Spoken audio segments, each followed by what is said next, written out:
So before we begin, I just want to make this announcement.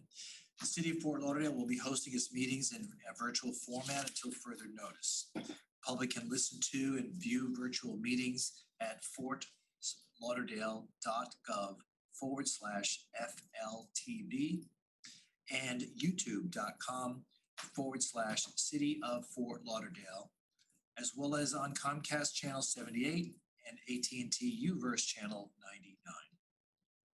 For those who want to speak on an agenda item and have not already signed up to do so, please visit us at www.fortlauderdale.gov/V as in Victor C meetings to sign up. To help ensure the same decorum as our in-person meetings, we ask that you please abide by the following guidelines. Please refrain from any behavior that is disruptive, distractive, profane, or inhibits the meeting in any way. While you're on the phone waiting for your opportunity to speak, please mute the meeting broadcast if you're on FLTV, if you're on YouTube, Comcast, or AT&T, if watching simultaneously to avoid delays with the broadcast. I will call upon you when it is your turn to speak and also notify you when your time has expired. City staff has automatically added speakers to the listen-only mode, and you will be unmuted to speak when recognized. Once you have completed speaking, you'll be muted once again and may either hang up or you may exit. You can hang up to exit the meeting, or you can stay connected to listen to the remainder of the meeting. Okay. Having said that, all right, so we can begin our afternoon meeting with our city commission reports. Start with Commissioner Moritas. Commissioner Moritas, do you have any reports you'd like to share with us? Yes, thank you, Mayor. Can you hear me okay? I just played with my audio. Better than the last meeting, yeah. We can see you and hear you. Yep. Okay. It's better than it was. Okay, super. Thank you. Thank you, IT, for all your help. All right, I have a few things to discuss. Let's see. Chris, last night at my District 1 meeting, I had an infrastructure task force member ask me, and I believe he's communicated with you as well, when will we make the ultimate decision where we will locate 5 Ash? I know we're talking about relocating it to the Prospect Well Fields. He is in favor of keeping it at the current site, but how will that decision be made? So to this point, we have a consulting report that came to the conclusion that it was better placed at the Prospect Well Field than at the current 5 Ash site. It would be placed there and then connected to the 5 Ash site for distribution. As you know, proposed in next year's budget is to hire a owner's representative to move us through the process of both procuring and then constructing a new water plant. I'm sure along the way that discussion will happen. Right now, it's just a recommendation in a final report from Carollo, but that's where it is. So there has not been a affirmative decision made, but there's been a recommendation made that the well field is the better place. So let me ask, to follow up with what she's asking, we need to move forward on this because we have no time to waste. The Reese report was very, very, it was trying to tell us we needed to move fast. Is there any way we can put this on the agenda for the fall, September, October, maybe or maybe even November, and vote on what we need to do, or are we not there yet? No, I think we can, and I think it can be as quick as October. The competitive solicitation to hire this owner's rep is already written. It's ready to go. So all it needs is appropriated funding so that we can actually say, yes, we have the funds to do the work. We intend on letting it hit the street even before October the 1st so that we can get it awarded very quickly. So meeting those fall deadlines as quick as October is possible. So perhaps on the second meeting of October, we could, would that put you in a better place, a more comfortable place if we can if you can bring that to the commission so that we can vote? Obviously, it's going to be a bond issue that pays for this. Is that what you're thinking, Commissioner? Well, I think that sounds great. I'm trying to understand the timeline too.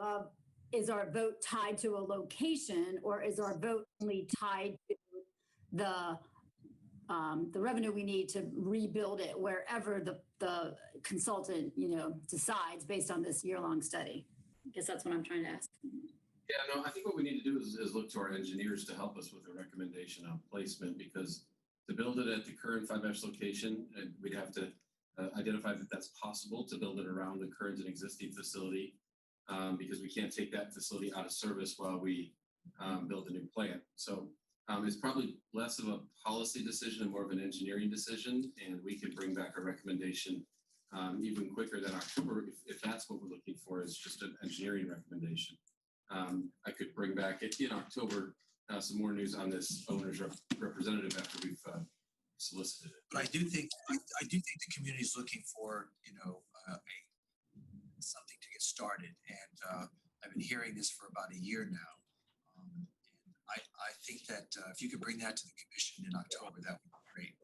Yes, and then Chris, can we run this by the infrastructure task force as well when we do discuss, the recommendations? Yes, let me bring Raj to the call. I see he's on. See if he can go to video and come off of mute, and we'll talk about when their next meeting is. And I just want to confirm that can be a part of the agenda. So, okay. Raj, are you there? Good afternoon, Mayor, Commissioners. Yeah, we can definitely include involved. The infrastructure task force has been involved, but I believe their involvement has been not after they reconvened, because until now, I believe last month was the first time they met after several months, and the decision to move forward was taken sometime in January, February. So there has been a gap, but I'm sure that they would want to hear this, and there has been an interest expressed by them. So yes, we will bring that issue to the next meeting. Okay, so that's good. That works. Yes, I do want to move it forward as a commission. Also, I do want to give the infrastructure task force the opportunity to, look at the two different sites too. And I do know it's an engineering decision, but it would be helpful to have them take a look at it also before it comes to us. So, all right, thank you for that. That was one thing. I spoke last week to the workshop, and I gave them an update on the aviation program that we have in collaboration with Broward County Public Schools, Atlantic Technical College. It is up and running as we speak. That is one program that is able to meet in person, because it's technical and they need the hands-on. So that's good news. The pandemic has obviously highlighted some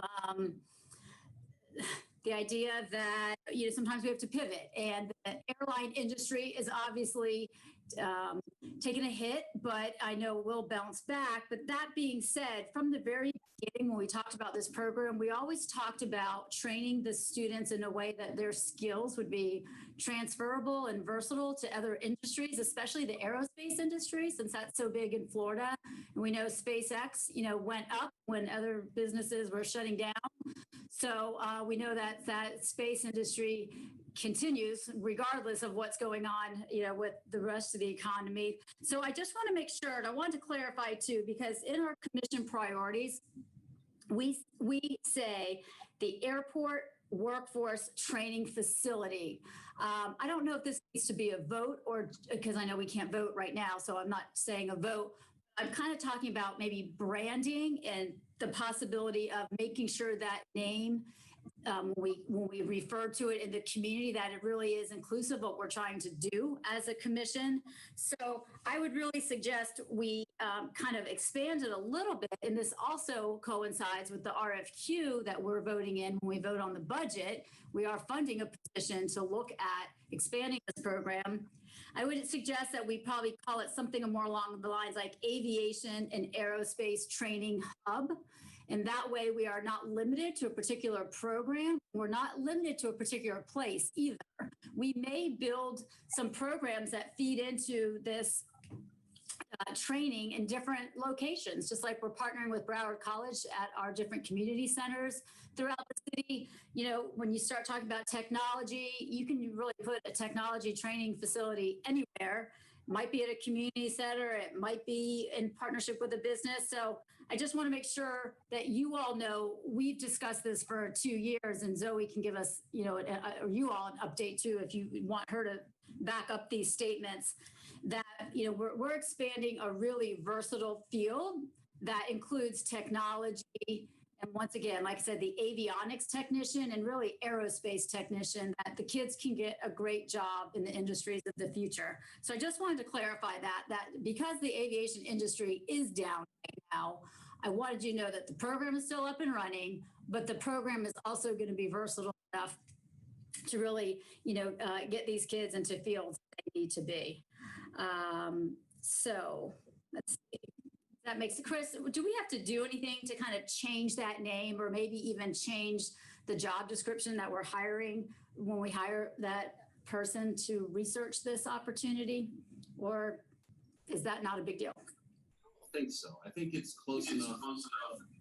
We already approved it. There is any official action. I think what you just said is probably sufficient. Okay, and Zoe can probably solidify kind of what I'm talking about if you want more of a you know, her expertise, and just help. And I believe Zoe and I are on the same page on this because we like to talk. Let me see how far is in the meeting. Hal, can you join us, please, just for a second?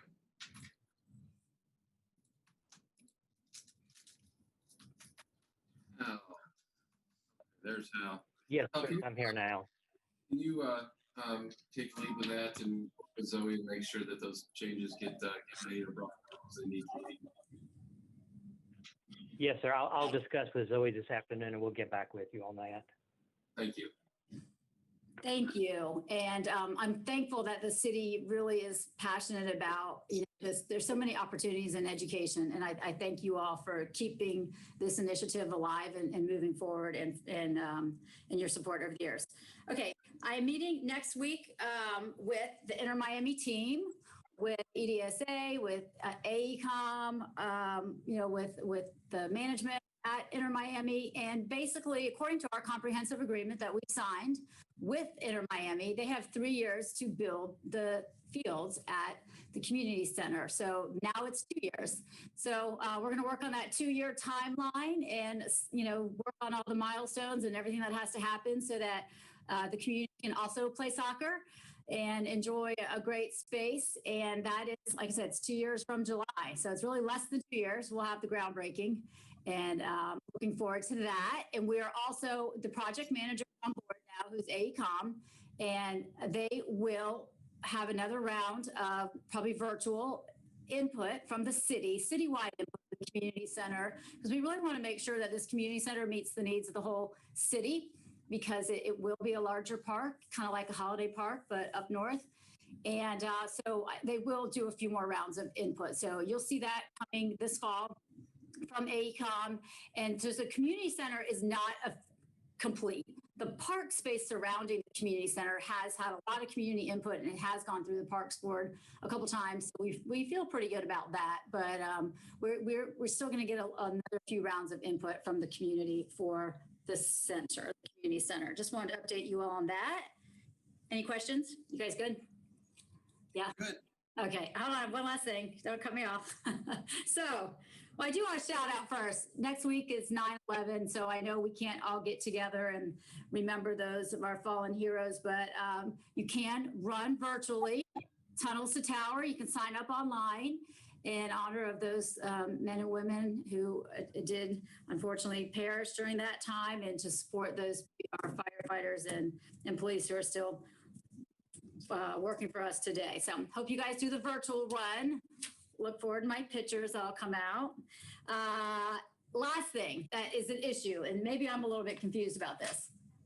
So I was reading, so last night in my commission meeting, I did not commission, District 1 meeting, I told my neighbors that we already voted on the stormwater rate. And we already voted for the stormwater to go on the tax bill and come off of the utilities bill. So this is not a new assessment that we are imposing during this time. This was something that was decided before even COVID came about. We're just kind of changing it. We are increasing it slightly, but it's more of a change. But then, Chris, when we looked online, so September 14th at 5 o'clock, there's a meeting to discuss the stormwater. September 14th at 5 o'clock, there's also a budget hearing. So is there another vote that we need to take as a commission to finalize the stormwater change, or are these two different meetings? I think they're two different meetings, but that I kind of got confused when I saw that both of those meetings were at the same time. So let me see if I can take the items in order. Yes, this is action of the commission to approve the new rate structure. It did go out on the trim notice as two different stormwater assessments. Chris. Yes. Break it up. You're distorted. Can't understand you. Okay, sorry. I'm in the conference room, so it's not my connection. Any better? You're good now, yeah. Okay. All right, let me start back again. So yes, the stormwater assessment is something, it's an action the commission has already taken to apply the stormwater assessment. There's two methodologies. One is trips and one is land area, and then based upon use. And it did transfer from to a lot Getting of a lot feedback. of feedback. Mayor, maybe you mute yourself or something. Mayor and I are together, so.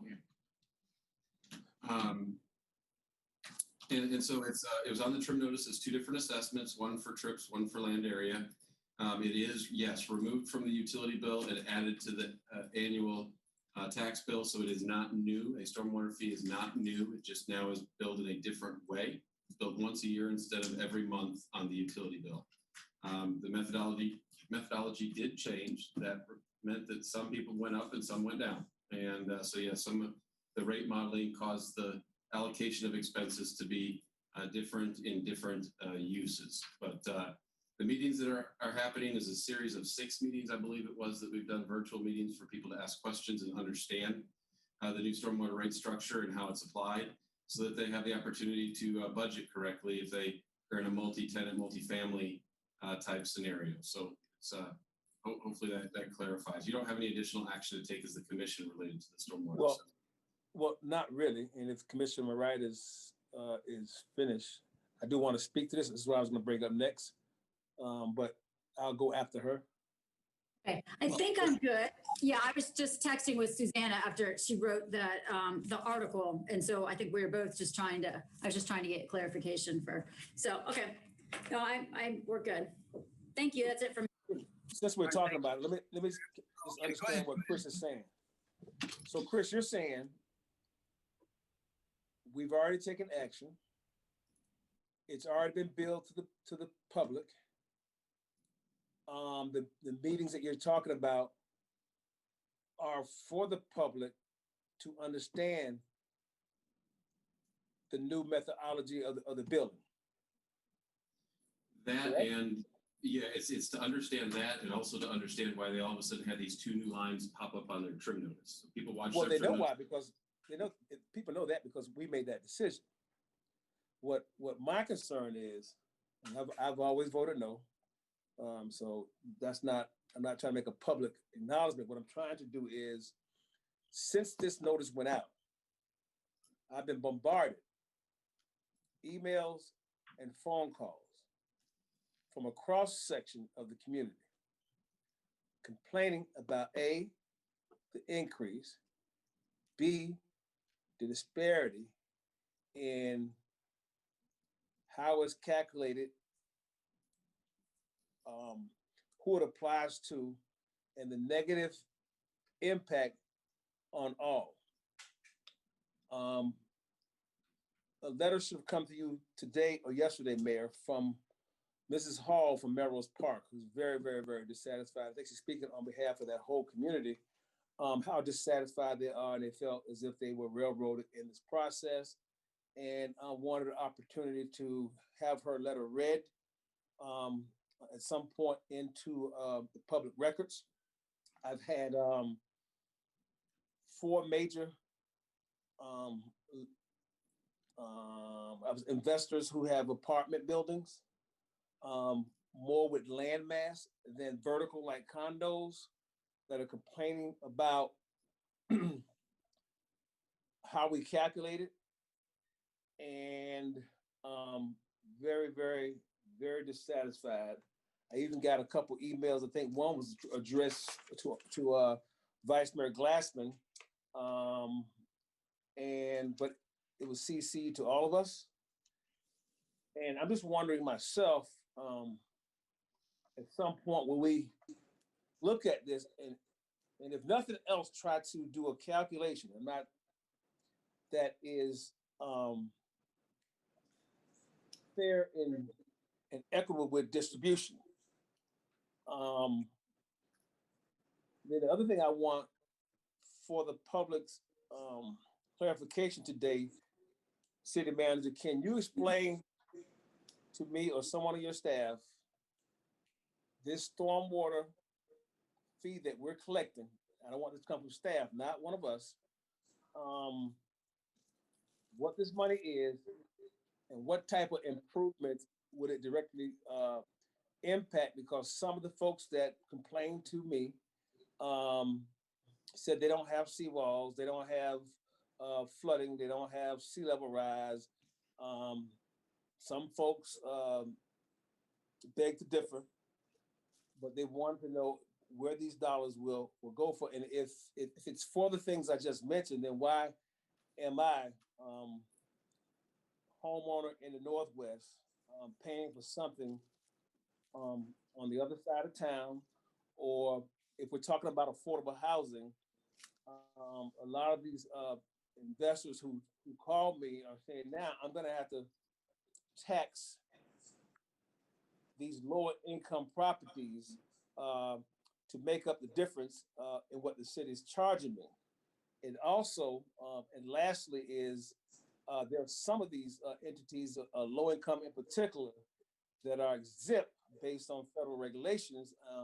And folks are saying that's unfair too. So I think we have a lot of moving parts out there, but we have, I think, the same frustration about what we just did with this 70% increase the way I calculated it, but some other folks are giving me all type of calculations on 200-something% and all these different percentages based on their individual experiences. So can we speak to where those dollars are going, and will we come back as a commission and address this? I think because when we put it on the trim notice, it woke people up. When it was being billed monthly on the water bills, I mean, I think you took it in little bites and pieces. But when a person who has limited income, gets a big bill, it's a problem. Or a person who is what I would call a big baller, has 6,000 units, and all of a sudden he's got to pay, go from $90,000 to $200,000. The pain is the same. So will we revisit it, and staff can answer where those dollars are going for the public? Yes, Commissioner. So let me start, and then let me call a couple of other people to the meeting as more subject matter experts. I want to make sure we get all of the right information out there. So the first thing I want to do is ask Laura Reese to join the call, and then I'm going to ask Dr. Gassman and Raj Verma to join the call. So let me get those three people queued up. Hi, Chris. I'm having trouble with video, but I'm on. Okay. This is Laura. All right. So, Laura, if you can walk us through, I know I just represented the commission had taken action to cause us to be where we are, and I think that's still a true statement. But as I understand your email to me, there is still one more action of the commission in September that has to be taken for it to be 100% effective. Can you explain that process, please, from an advertising and budget perspective? Yeah, sure, Chris. So the commission has already taken action on this a few times. In January, you all decided that it was going to become a non-Advelorium assessment, which allowed us to notify the Department of Revenue and the property appraiser. And then in July, you set the roll. So you set an initial roll, which we distributed to the property tax, to the property appraiser to put on the trim notice. So those two things have happened already. What the trim notice did was let everyone know when the final vote would occur. So everyone got their tax bill. On their tax bill, it said, here's what the commission's proposing to charge you next year. And here's the public hearing. You can come to talk about it. So that meeting is September 14th at 5:01 p.m. That's our second budget hearing. And all of the items that are non-ad valorem assessments, like the fire assessment, the bid, the nuisance abatement, undergrounding, they all require a separate vote. So they're included in our budget, but you'll have to approve those rates through separate votes on September 14th at 5:01. Any questions on that? But so I'm clear, because I know I'm clear, but I just want this for the public. So you're saying in those all ad valorums,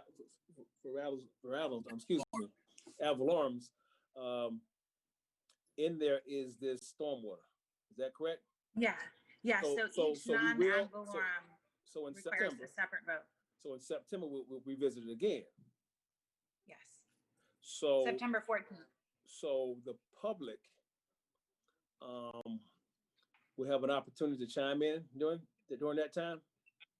Yes, that's the purpose of the first class notice, which our trim notice serves as the first class notice that lets everyone know that that's when the final vote will be taken on that rate. That's what everyone received, the notice that said, here's the rate that's proposed and here's the date you can come to talk to your elected officials about that. Okay, now I'm not concerned about those other ones because I'm not getting an influx of calls, emails, and I'm sure we're all getting the same thing. So it's not just me. And I don't know if you're the ones that do it. The explanation for where exactly do those dollars go for improvements?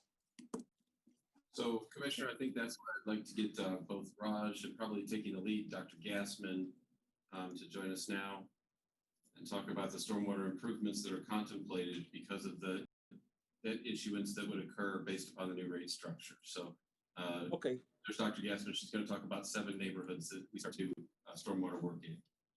But it's not so much that, but we're speaking to the public. So oftentimes I appreciate the experts speaking to us, but we're talking to the public now about where this money is going to go and for what improvements. So it's as simple, or in simple terms, explain to the public where these dollars will be allocated so that I'm not giving misinformation when I give it to the callers or the people who are emailing me about where these dollars are going. And you know how our folks are, Mayor, they'll take it and mix it all up and say, this is going to that, to pit one group against the other. But I want us to be clear as to where this money is going and who all is going to be paying for it.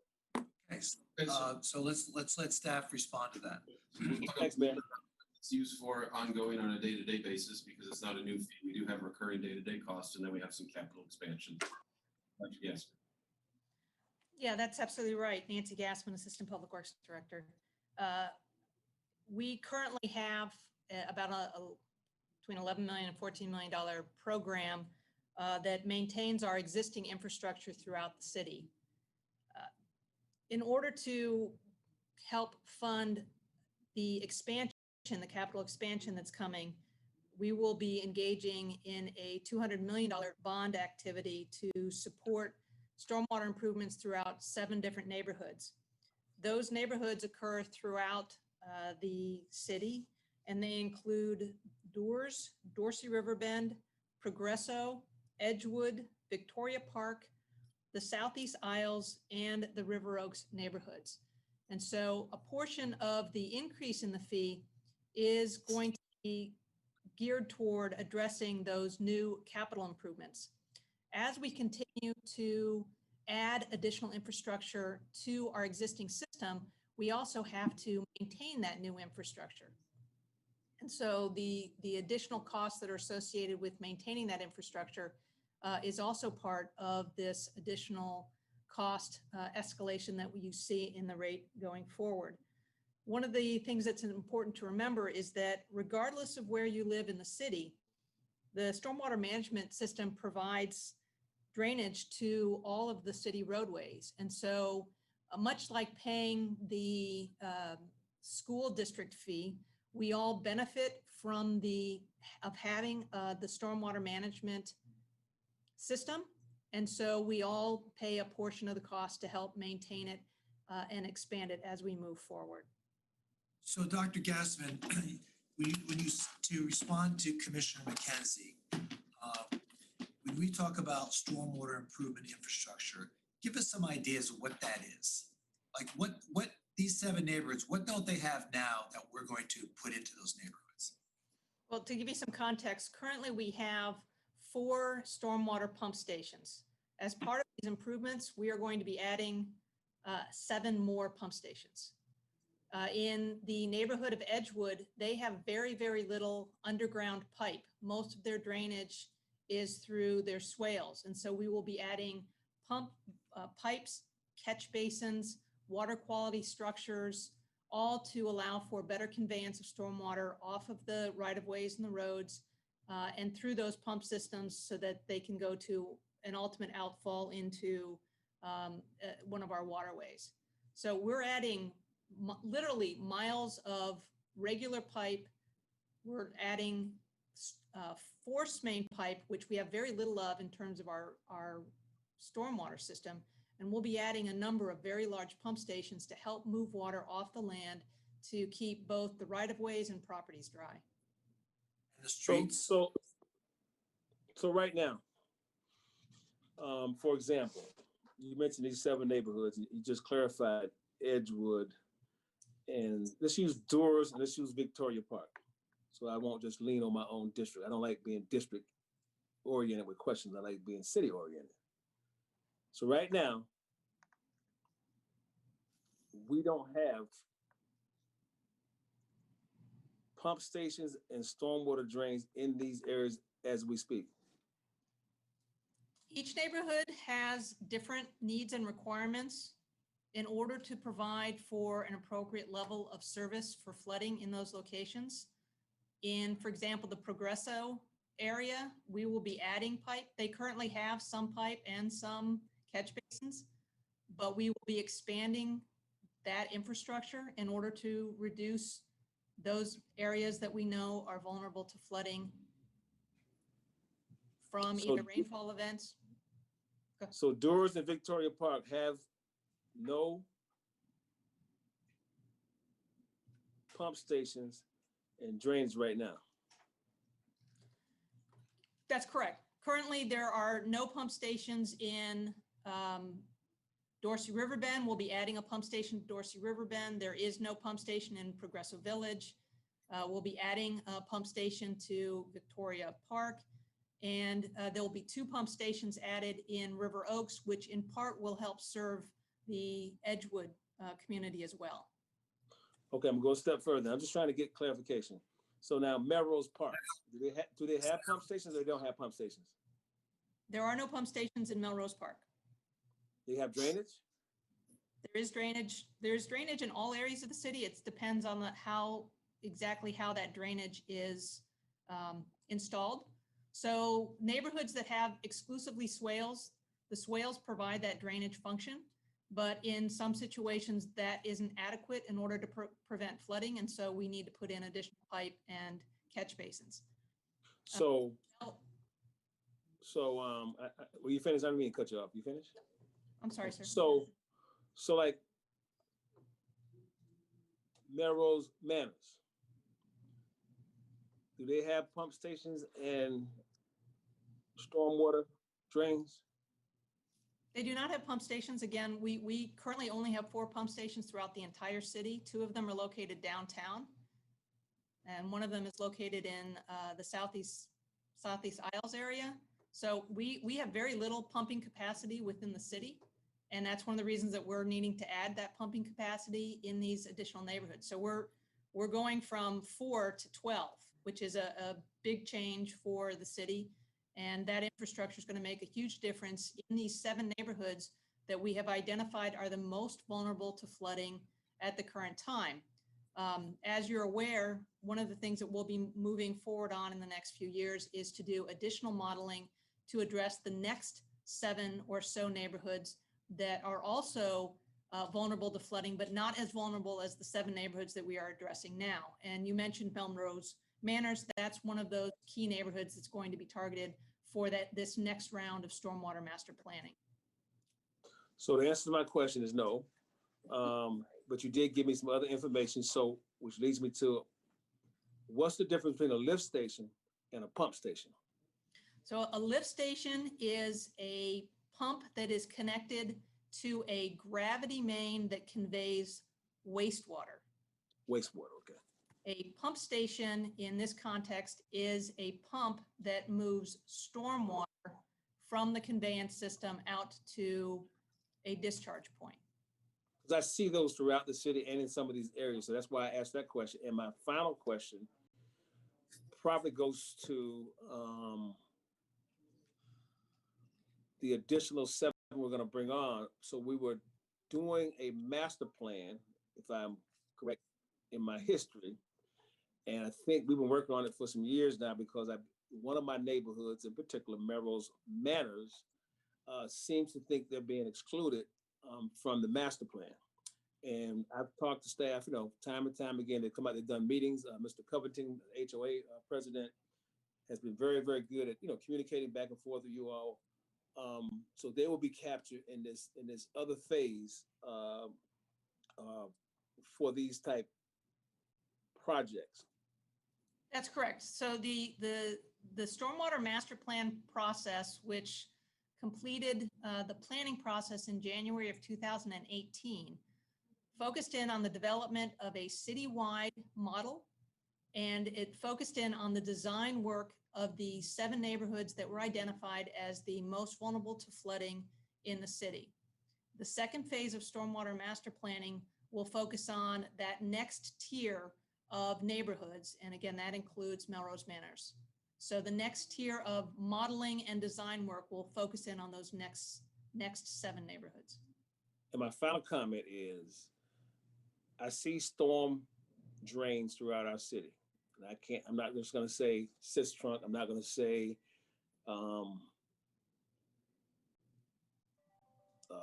Los Olas Isles. But as I travel during heavy rains and I see these storm drains, and we're going to invest these type of dollars, I see so much flooding, and I've gotten answers from staff as to why that is happening. And sometimes I see from my plain eyes that it's the debris from yards or that haven't been swept off the road that is picked up by the water draining and blocks these storm drains. When we move forward with improving storm drains, are we looking for a better system that won't capture all this trash that we know we have from our lawn men, throwing stuff around, or people just throwing things out? And when we have the heavy rains, in particular, I can tell you right on 23rd, 21st, I think it's Avenue, there's always a big flood there. And I typically go out and just move the palm trees because by the time you report to staff, there's just so much flood that people can't get in the driveways. I know what the problem is, but is there something we can do moving forward so that a branch won't cause that type of flooding, or some better system than what we have? It's not the easiest question to answer. During extreme rainfall events. Commissioner, let me take this question. Go ahead, somebody help me out. Yeah, if I may. No, there are certain devices that are out in the market where you can trap the floating debris that cover the catch basins. So yes, they are there, and they have to be based on the improvements that are going to be necessary. For example, when you drive on the road, you see the graded inlet, which is like a rectangular cast iron on the side of the road. That usually get covered with the debris, and that's when it gives an artificial sense that there is a flooding because it is blocking the system. And I've observed it happen over and over again. To answer that, it's a function of the maintenance, and the maintenance is how well your program is set up. And this is something that will have to be done in conjunction with the improvements. Now, there are some devices where you are in an urban area where you don't have the swales and you have what you call the curb inlet. You can let all the debris float in, and inside the box are some trapping mechanisms that you can have that can that can minimize the flooding.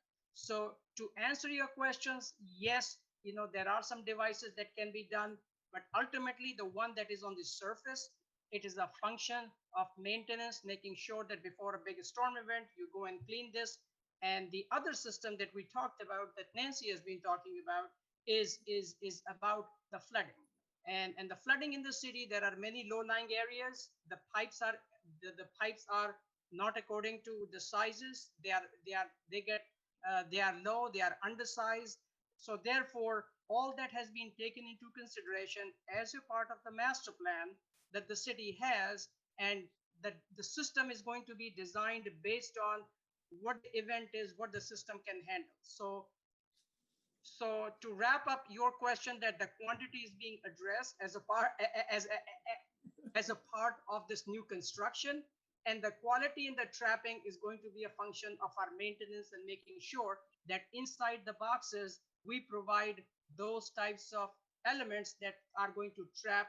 And this is also linked to your water quality in the waterways also. So we are including that. So they are all going to be a combination of the quality and the quantity, which is a part of the stormwater permit. So everybody has to pay, but not at the same rate. Okay, thank you all. Robert, this reminds us of like when we passed the bond issue for the fire stations.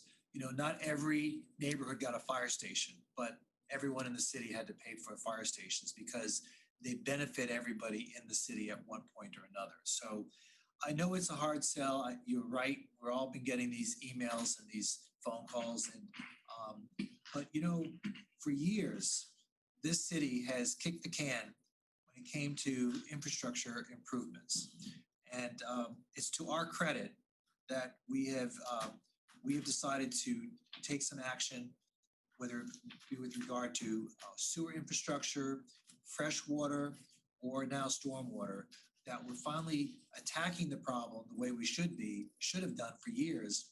And I think that's the message that needs to get out to our community. And I'm hopeful that we can work together and speak with a single voice, because this is something that we should have done years ago. Anyway. Well, I agree with you with a single voice, but oftentimes, Mayor, we don't speak with a single voice. We all go out and speak, and then we vote, and then we move things forward.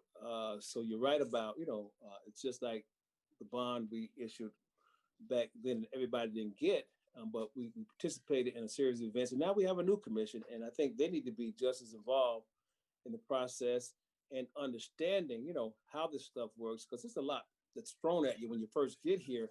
And then when you unleash the tax that went out, you say, I wonder if I did the right thing, or are we doing the right thing? I think anytime that we can move towards improvement for our citizens is right, but how we do it, and I think the formulation of the assessment is what's throwing people off right now, because they don't feel as if, and I'm not just speaking for my district, because a house in 800 square foot house is paying the same thing as a mansion. I think when we get to these multifamilies, we get to condos, we get to commercial businesses, it just gets so convoluted, because I can have a bunch of units spread out with land mass. Okay, 800 units. You could have a smaller parcel with vertical, and the land mass is paying more based on our current calculations, and vertical is paying less, but it's still 800 and something units. So I think when I'm trying to clarify to a end user, I did the right thing, I don't know if I did the right thing, because it doesn't come out equal in my perspective and understanding. So I'm hoping that we get a chance to, do another pass, and maybe the calculations just weren't right, or maybe they were right. And then we put that out there as one. I agree with that, as one. Mayor? Yes, Vice Mayor. Thank you. Just a comment. Your turn, but it's your turn for your comments anyway. Oh, I didn't know if Commissioner Moritas is finished. Yeah, she was finished. Well, you know what, Mayor, I have one follow-up question based on what everybody put in. Can you guys hear me better? Can you hear me okay? Yeah, we can hear Yeah. you. All right, I switched computers. My question would be, I guess, to Laura, what would happen if we did not vote for the stormwater Advelorium assessment or whatever it is? What would happen if we didn't vote? Would it just go back to the utility bill? So Commissioner Moritas, Laura Reese, it just wouldn't go on the tax notice, and then we'd have to determine with you all what happens next. So I would say that you likely would need to continue some level of funding through the utility tax bill if you didn't choose to move forward with the non-ad valorem in order to provide stormwater in the city. So it also would mean that we wouldn't be able to fund any more than the $70 million in projects that we already have in place. So we went out for a line of credit in order to move forward with those projects we could move forward with given our current rate structure. So it means that the rest of the projects likely wouldn't happen in the short term anyhow. Okay, so it would affect our ability to complete our projects if we did not vote it forward on September 14th. All right, thank you. Correct. Okay, Vice Mayor. And thank you, Mayor. I have a few things, but I just wanted to continue along that discussion. And I don't think that would be a good thing if we couldn't do those projects. The only thing that I'm having a hard time trying to figure out right now is this discussion right now when we've been talking about this for years already.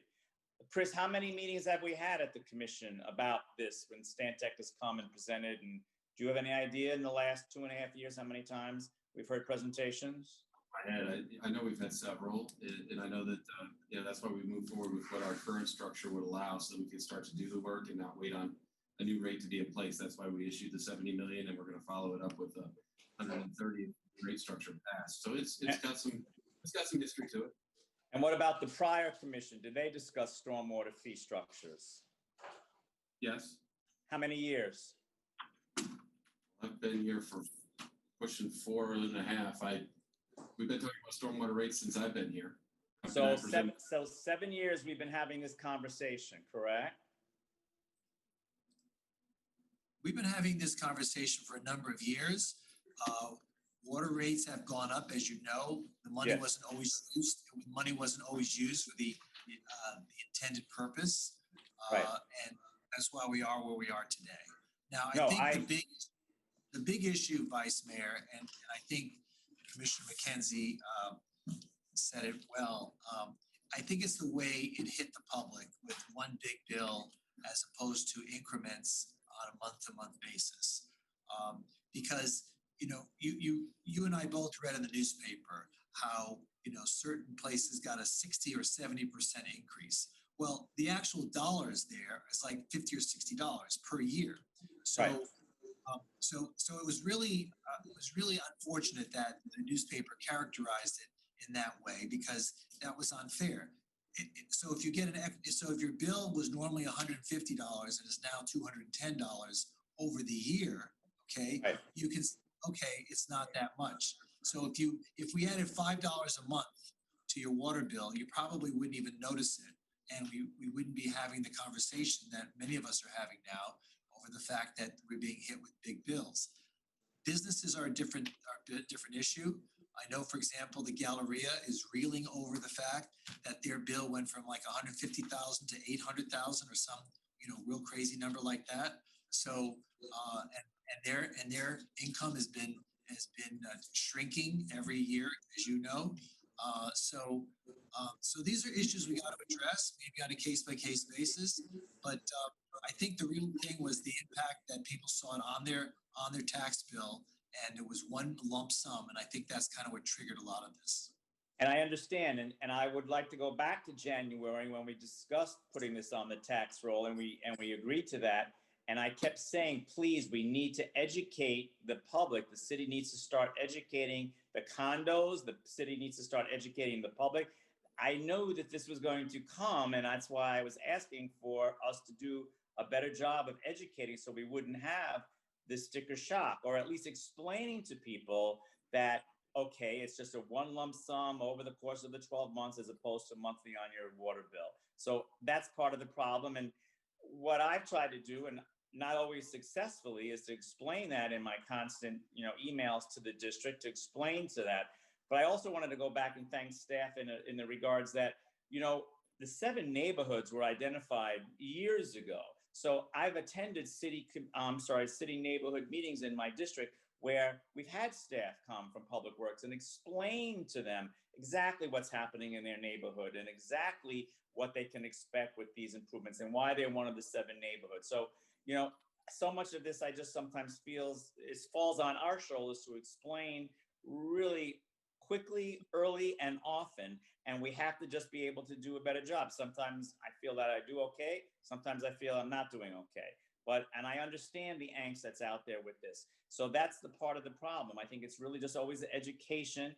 But you know, we are where we are, but it didn't just happen yesterday. We've actually had these conversations, and that's true. Because and when the folks that have watched all the commission meetings or read all of the emails that we send out in our district, they pretty much are comfortable and they understand what we're doing and how we're doing it. Unfortunately, not everybody reads what we send out, or not everybody is able to or has the time to watch our commission meetings. So those are the people I think that sometimes find the difficulty, and we can always just do better. But I just want to make it clear that this didn't just happen yesterday, in other words, that's all. Right. And these areas, I remember when I returned to the commission in 2013, and Assistant City Manager, I think Susan Toriente, she came up with, she didn't come up with it, but she shared with us this concept of adaptation action areas. The first time I ever heard that phrase. And these neighborhoods were identified that many years ago. Yes. We just never had the funding for it. So, all right, so let's move on. Continue with your report. Okay, so thank you for that. First off, by the way, we did lose some really incredible citizens, and maybe tonight if we could just mention their names when you do the pledge in a moment of silence. But I'm thinking in particular, Carol Linda Kirchman Anderson, 2 marine industry titans. We lost Bob Roscioli and Joe Rabano. And I also wanted to mention someone, although she was not a Fort Lauderdale resident, was quite an amazing woman from Hollywood, Kathleen Anderson. And I can always talk more about what these folks did at a later time, but I just wanted to make sure that we recognize them for their contributions to our area. So thank you for that. Okay, I wanted to thank all of the organizations that I had the pleasure of meeting with since our last commission meeting. That would be the Bonnet House Board of Directors, the Las Olas Mobility Working Group with Commissioner Sorensen and the stakeholders, South Middle River Civic Association, several meetings. We had a great event over in Annie Beck Park. I'm not Annie Beck Park, at the Annie Beck House in Middle River Terrace Park. Mayor, you were there. What a wonderful meet and greet with Officer Fairburn. The house looks incredible. The park looks incredible. Families are using it. It's a real good feel-good story. So that was really wonderful. Also, right after, we should thank all the folks. We should thank all the folks that donated time and materials to rehabilitating that house. For example, Allied Kitchen and Baths, which completely donated the new kitchen. You know, all the folks that really in this community made that happen. We could not have afforded to do that on our own. And the fact that a police officer has volunteered and brought his family there is really, it's really a testament to something you've been asking for many years. And it finally came to fruition. So congratulations that you finally were able to accomplish that. Thank you. Yes, it was definitely a priority for a couple of years now. So it's just great. And it's so exciting to see the families using the park, and the park looks just terrific. That beautiful new townhouse project right next to the park, T-Don Development, Rob Stiegel did a great job. It's just a totally different feel and a look along Dixie Highway right there. So congratulations to everybody involved in making that happen. And then right after that event, I joined the Poinsettia Heights Civic Association meeting. Mayor, do you know that neighborhood at all? I've been there once or twice. Okay, good. Coming up, we've got a Victoria Park Civic Association meeting tomorrow night. And then obviously we've all talked about the budget meetings that we have coming up. Tuesday the 8th, I'll have a meeting with the Swimming Hall of Fame Board of Directors. And then on the 9th, the Sailboat Bend Civic Association meeting. And looking forward to all of those meetings. A couple of comments, and maybe Chris can help, or I don't know if anyone's here from the police department, but yesterday, there was supposed to be total eviction over at 1529 Northwest 2nd Avenue, Chris. That's been a house that's been giving us a lot of issues. That's where the young boy was murdered not too long ago. It's been a real problem for South Middle River neighborhood. I don't know if you have any news for us, but what are the next steps now that the eviction was supposed to be for yesterday, but they have not evacuated the property? I'll have to research that one specifically and get back to you. I do not have an update. Okay, so that'll be really helpful. Thank you. Was also wondering, I had a conversation with someone the other day. What's the status of our Central Beach master plan from that started about 4 or 5 years ago? Are we still working on something like that, or is that kicking around somewhere? Let me, just so we can hear from the department, let's get Anthony. I see he's going on video and now he's on audio. Hi, good evening, Vice Mayor, Commission. Yeah, we are still working on it. We reprioritized other projects based on priority levels that we were given by the City Commission. So right now we're really focused on the downtown master plan, but it is still running in the background. We need to do a little more outreach and some tweaks to the ordinance before we're ready to send it out. So we've been getting some input from different individuals in the city as well as outside the department. Okay, thank you, Anthony. I look forward to hearing all of that. Just a couple of other comments. Corradino is moving quickly with the Las Olas Mobility Working Group. I did hear some comments last night at my pre-agenda meeting, District 2. So there are some concerns, and we'll be meeting with Corradino. Some of the residential part have expressed some issues, and we're putting together a list, and we'll try to get that to them before they finalize that plan for Las Olas. When is that? But I thought that plan was, the conclusion was imminent there. What are you saying is a delay now? Well, no delay. They did a presentation. They did come up with a conceptual plan for the full 2.5 miles, but it's the first time that all of the stakeholders saw that entire plan. And there was just some concerns raised from the eastern portion of the corridor. And we'll be putting that list together where some of the people felt that their voices and some of their questions and concerns were not addressed. But we still have time because we go with them where I guess it's supposed to come back to the commission in December. So there's still some time. But that was the first time they actually saw the plan. Just wanted to remind everyone out there, I'm sure the mayor will mention it, but in terms of the census, we've been trying to push it as much as we can in all of our District 2 emails and newsletters. Also just wanted to mention to everyone that in 21 days, they'll be, if they vote by mail, they'll be receiving those. A lot of people always ask me, when's the last day to register for the general election in November? And that deadline to register is October 5. We put that information out as much as possible. And pretty much that's about it. Just wanted to say thank you, Mayor, and that's it for me. Excellent. Commissioner McKenzie, do you have anything further to add?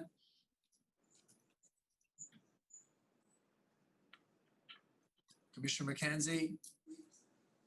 Is he on? He's cleaning out a stormwater drain in down the street. Actually, right in front of the Sapphire, there's a limb. There you go. There you go, Commissioner. I was there last night and it was pouring. I was moving the table with my sister and I threw some stuff in the drain over by the Sapphire. Thank you. We thought we caught you on a camera. Thank you.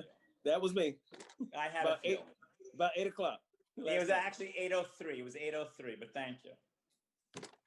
Did you have any other comments to add, Commissioner McKenzie? Just for my consistency, I do not have a report, sir. Okay. All right. Ben Sorensen. Thank you, Mayor. Appreciate it. Just want to go through multiple items for updates and make sure we're off track. Sorry? Take your time. Thank you. Appreciate that. All right. Bypass road going through the port. That is still, I just want to assure everyone that is still on track. It's still county's working in a timely fashion towards the bypass road that's going to run parallel to 17th Street. It's independent of the convention center. So while the convention center construction could hit some minor delays, bypass road is going forward, which is great. That's great news. Yeah, good news. It's going to be very, very, very positive. With or without the convention center, we still need that road. We still need it. Yes, absolutely. So that's been great. And it's just another great example of the city and the county working very well together. Tarpon River. So we continue to finalize, staff continues to finalize the report and analysis of the sewage impact to Tarpon River, coordinating with the state. Very good collaborative effort.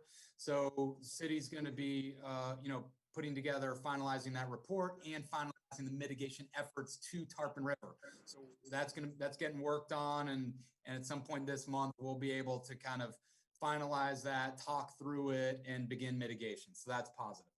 We're also working on mitigation. Well, first analysis of the Himmersheet Canal.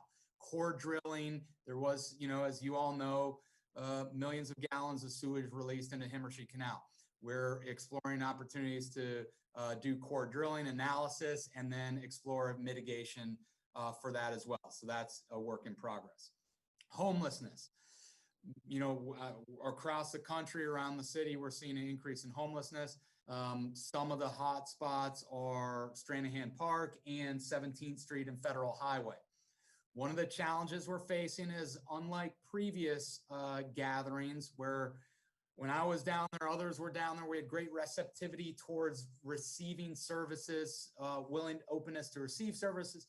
We're facing some challenges around folks who are not as interested in receiving services. That presents a big challenge for us in our partnership with the county and our outreach efforts and our great officers that are working on that. So the solution is not easy for people that are refusing services. So I'm working with the county, with Chris, with interim chief around solutions and opportunities there. Let me just pause there, Mayor, for any feedback or questions on what I've covered so far.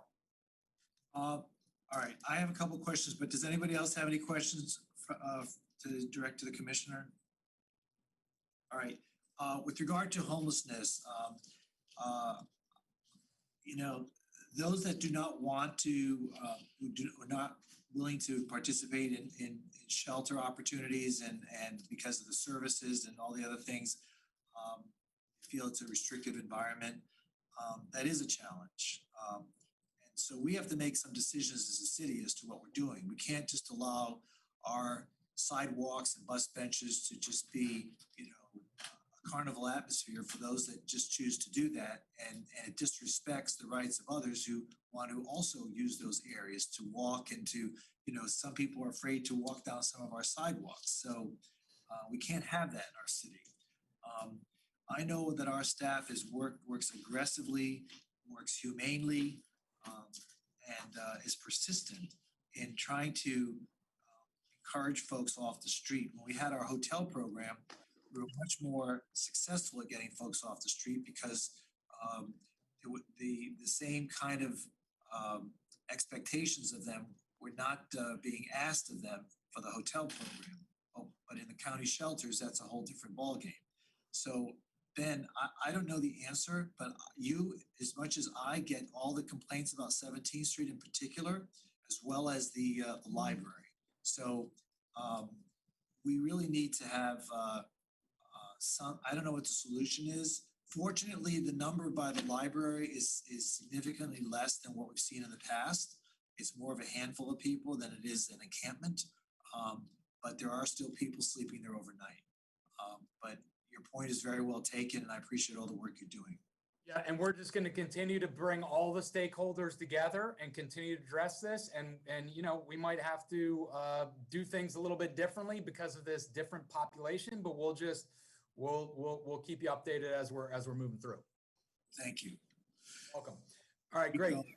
Next one, Joint Government Campus. Can we just get a quick update from whoever wants to give us just a quick update of status, next steps? Want me to do that? Yeah, go ahead. Okay, I'll do that. So we didn't have that many meetings this summer, but we had one more recently. And the purpose of it, I think I brought this up at the last commission meeting.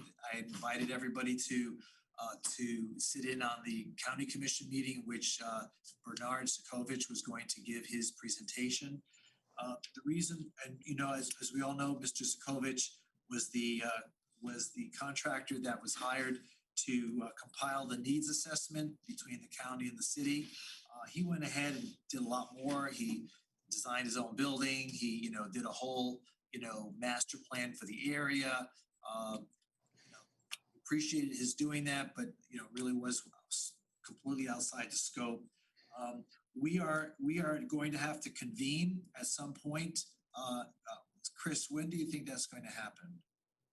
I think we're going to have to convene, virtually at this point, and looking over to Alan whether or not we would be greenlighted to meet with the county jointly. Have we had any progress in the legal issues dealing with the unsolicited? No, I mean, you could convene the UDPA and discuss, you just are going to have an issue discussing the unsolicited proposal aspect of it, but Ziskovich, on the other hand, you All right, so we've been talking about. I'm sorry, Mayor, excuse me.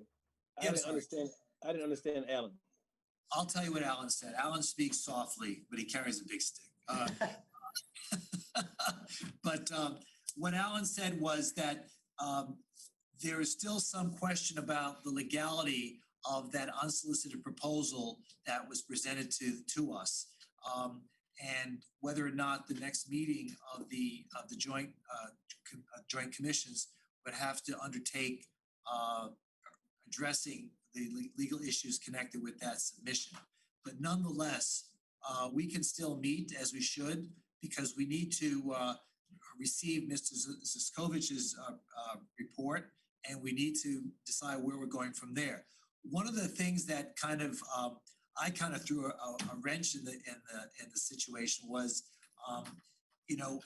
as you know, there's a parallel conversation going on with regard to the train, and the marine industries and others are advocating a bridge to go through the center of our city. And one of the drawbacks to that is the fact that it's going to run right up against our new government building. And the designs that I've seen so far proposed by FDOT would completely obliterate any architectural aspect of this of our new building, let alone what other impact it would have on the rest of the city by creating this wall right down the middle of our city. So we've been having conversations with Brightline, the county, ourselves, and Mr. Ziskovich was brought into the conversation to kind of give us an idea what that would look like. He came up with what I thought were kind of weak ideas, but I just want you to know that I keep pushing for a tunnel through our city. I think it can be done. I think it can be paid for. I think we can get multiple governments to participate in that.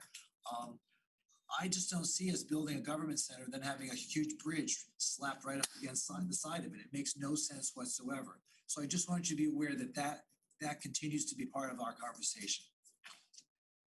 Mayor, can I ask you a question just for my clarification? Yeah. Based on your statement, are you now saying you're advocating not to have a joint government building because of that? I mean, because we started out saying we wanted to do this. So I just want to be clear as to what you're talking about, because you said earlier that you'd love for us to do things together and not we. So I want to be clear on what you're saying. So what I'm saying is, it's a good question you ask. So what I'm saying is, our commission is on record of wanting to join with the county commission in forming a new government center. Mm-hmm. This parallel conversation that's been taking place has been taking place without our participation. They've been talking and having meetings. I think we attended one meeting prior to the one a couple weeks ago, in which alternatives were suggested as to what to do with the train line. But I had to point out to them that they're creating a problem by not coming up with a design that doesn't find a way to integrate the train into the complex. In other words, Ziskovich was asked to come up with some ideas on how to integrate an elevated train in and around this building, and no one liked what he came up with. So what we're saying is that if we're going to design a building, we need to do it knowing that there's a train that's going to run right through, either next to it or through it. And so I'm still of the belief that we should go forward with the joint government center, but I don't think we can do it in a vacuum. it has to be done in conjunction with these other conversations that are happening with regard to the trade. Thank you. You're welcome. Great. Continue. Great. So if I heard right, we need to schedule a meeting with the county. Yeah, I think that's on the table right now, and Alan and Chris are working with the county now to Just sent a follow-up to them to ask how soon we can get one scheduled. right. So it's Perfect, so perfect. yeah. All right. Great, thank you. All right, ongoing water testing, just to confirm, we had talked, neighbors made the great recommendation, ongoing water testing, increasing the frequency of our water testing. My understanding, if I'm tracking that right, is we're planning for that, budgeting for that this upcoming fiscal year, and that will happen. Is that do I have that straight? Well, let me bifurcate that answer. In the next year budget year, we are planning. I think this commission is on record that we're going to increase our testing from quarterly to weekly or biweekly, and we have to put that out to bid, of course, to see who's the best vendor to provide that. But that's one response. But with regard to tonight's agenda item, that is, we're not spending any money tonight. It's just to give the city manager the authority that in an emergency situation, if we have to go out and test water, because God forbid there should be another break, that he would have the authority to immediately go out and engage one of these vendors to test the water. So you asked one question, but there are two answers. Yeah, I understand. Thank you. I wasn't referring to the item tonight, but yes, that's great. Okay. Well, there are some people listening to this meeting who may not know the difference. Okay, good. Yeah, good. It's excellent. Okay, thank you. Good.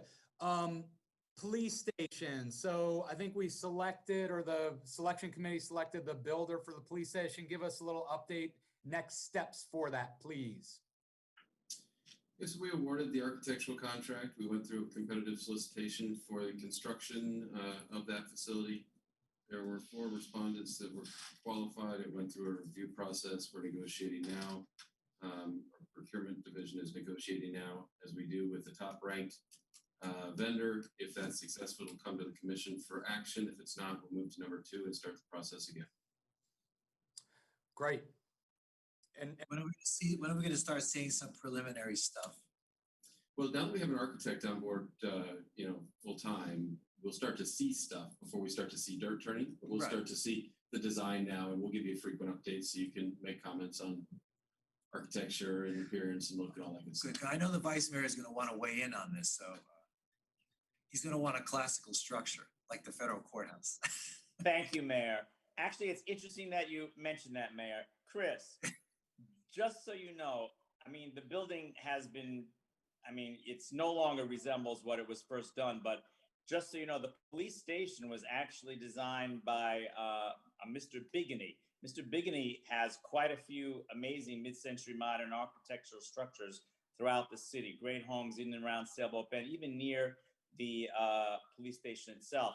We should, before we demolish it, we should put together something really cool in terms of an architectural resource survey for that building, show some of the original designs, tell a little bit about Mr. Bigany, and also just maybe have a few photos in the new building eventually, but tie it in.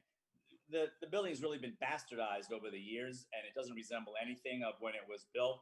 It's a very international style building, very cool.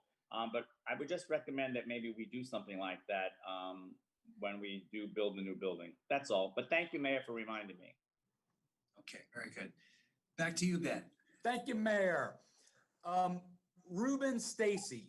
Ruben Stacy was a lynching victim and possibly the only documented lynching victim in Broward County. Ruben Stacy was lynched July 19th, 1935, along Davie and possibly Andrews in that area. So this is something that a bunch of folks involved are interested in, looking at what's an appropriate remembrance of this horrific act. So I'm just kind of part of that because that location is in my district.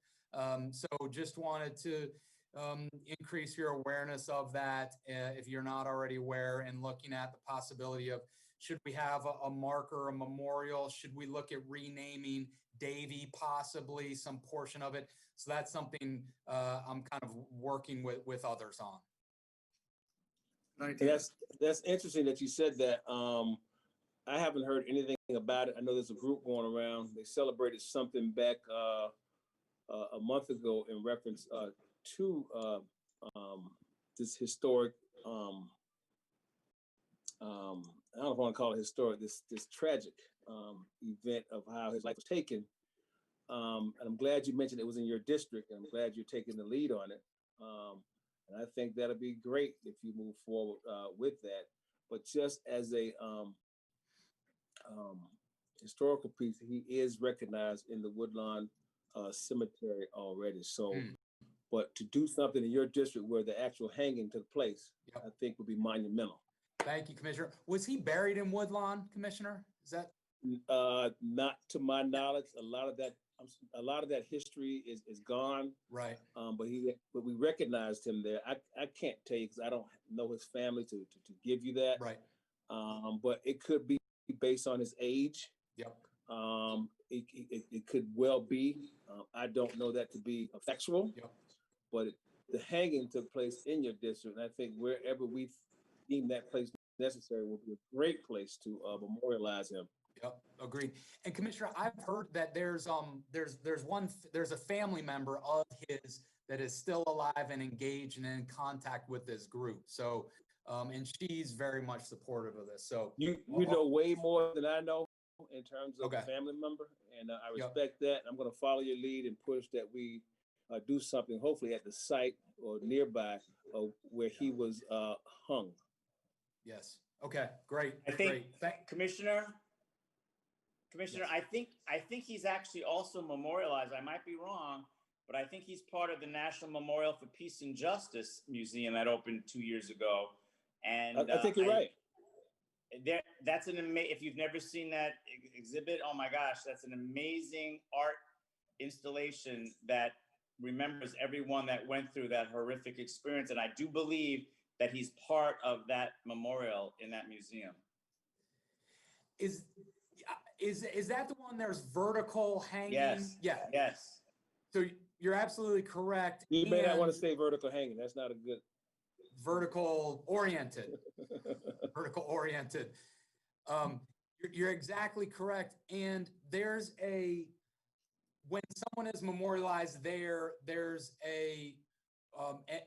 they reciprocate that memorial at the local spot by having part of that memorial replicated at the local place of tragedy. And so anyway, they're working with that organization. Excellent. Yeah. Yep. Thank you. Great. Let me just look through a couple other things. Tree ordinance. So, we all collectively have been working on improving our tree ordinance. So city attorneys, this has been a long but important process. City attorney's office just finished their review of the current draft of it. Now the plan is, and city attorney and Chris and anyone else, feel free to correct me or better my process discussion. So now we're going to, at some point soon in the next couple weeks, we're going to basically have a draft that we can re-engage with the public on in terms of here's how the ordinance is now looking.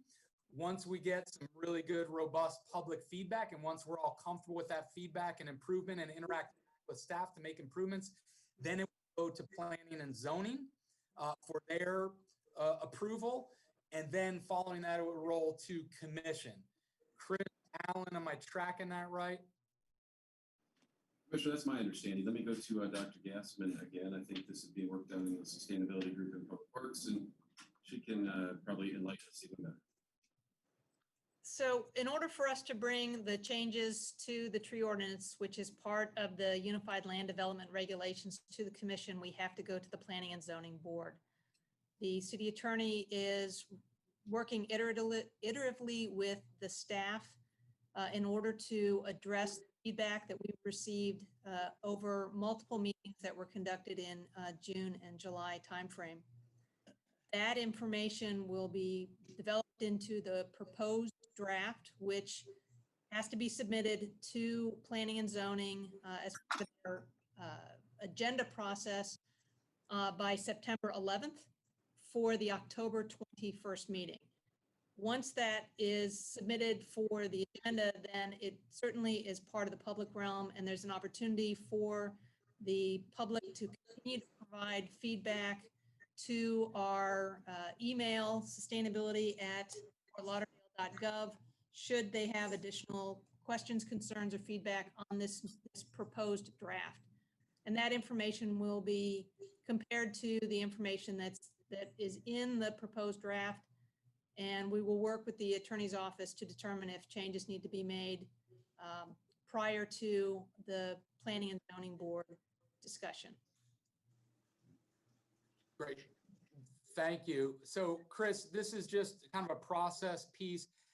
Before we kind of hit the stopwatch on time ticking for P&Z, I would like us to have the opportunity for just some more robust public engagement.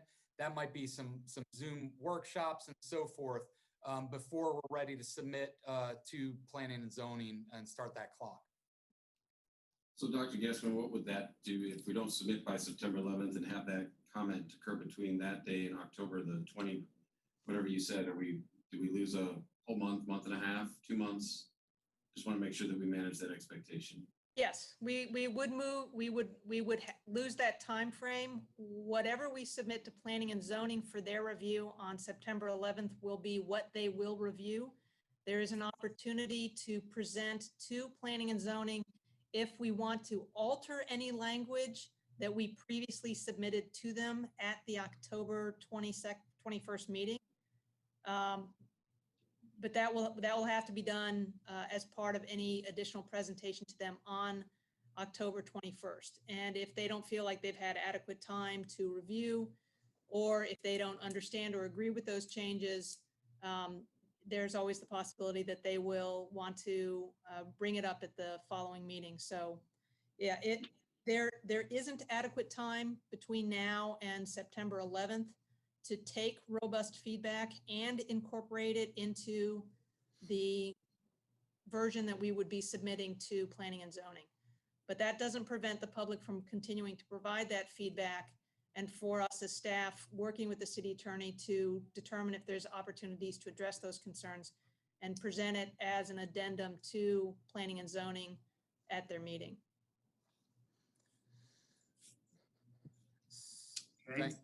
Thanks, Nancy. So, Chris, go ahead. Sorry.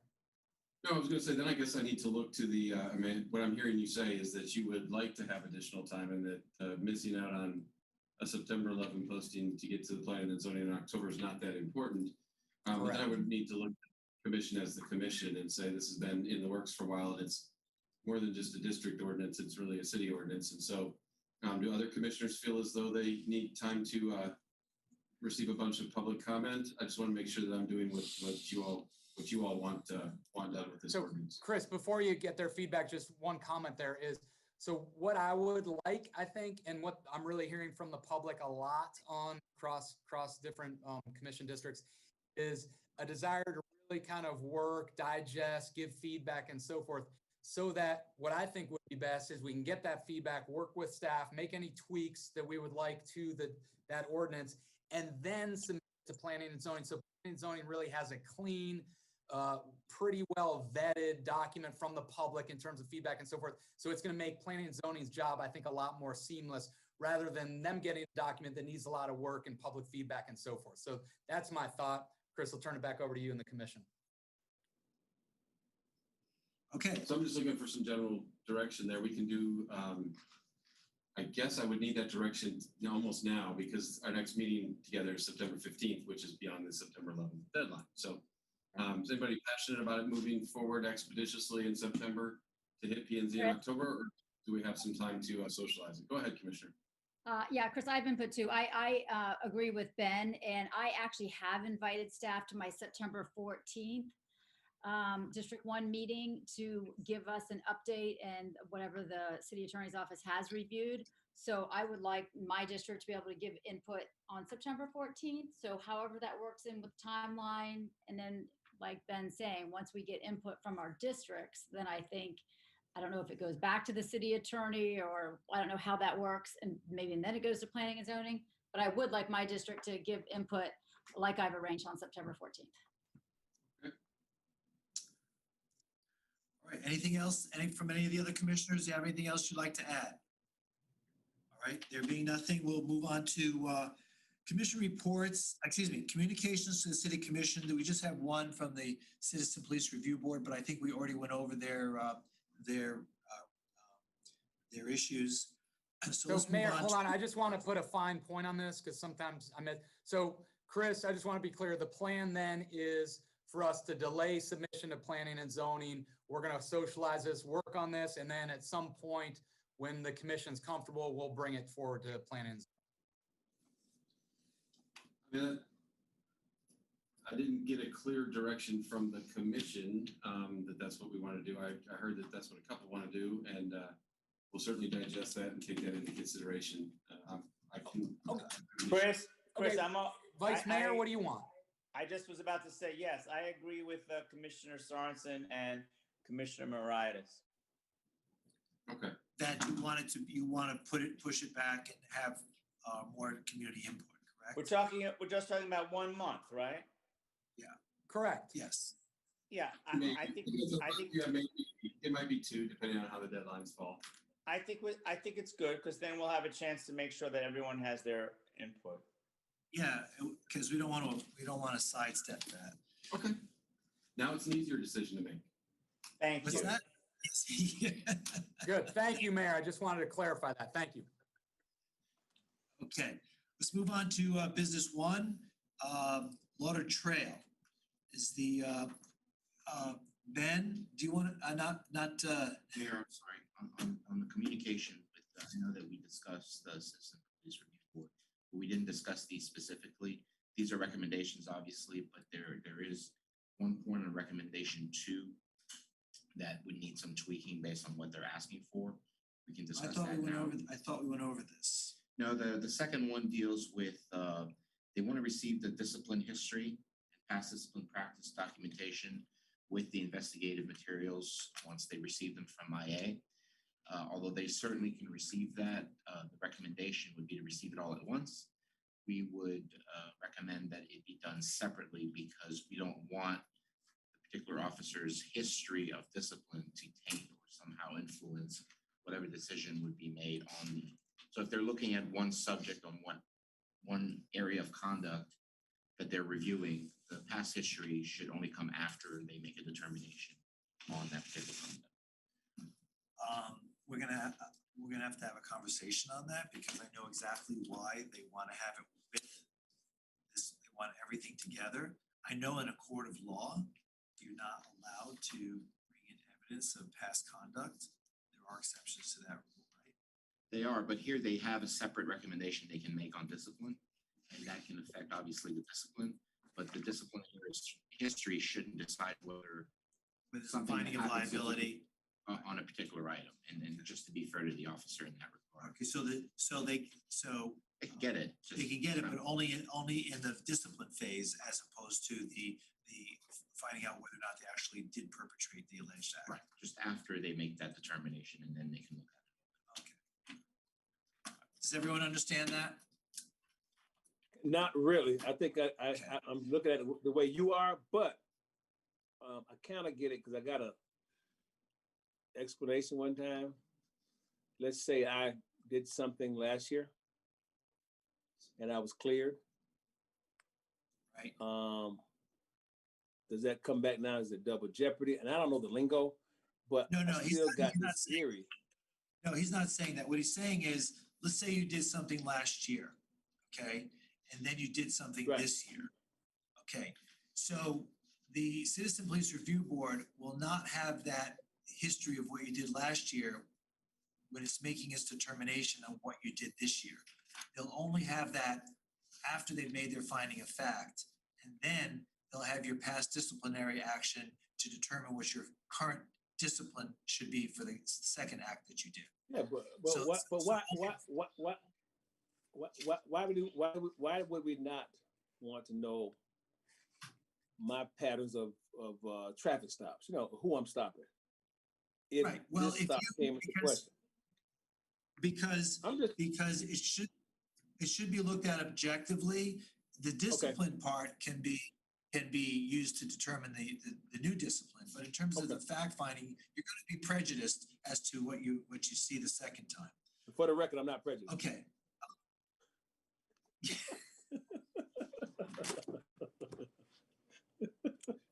So, all right. All right, moving on to business two, business one rather, is Ben Rogers on the line? Yes, good afternoon, Mayor and Commissioners. Ben Rogers, Transportation Mobility. Today I'm here to give an update on the Lauder Trail project. And I invited some key leaders with me, Odessa Bennett from the Old Dillard Trail, Terry Frank from the Friends of Mockingbird Trail, and Jay Scheckman, who served as the chair of the Lauder Trail group. Next slide, please.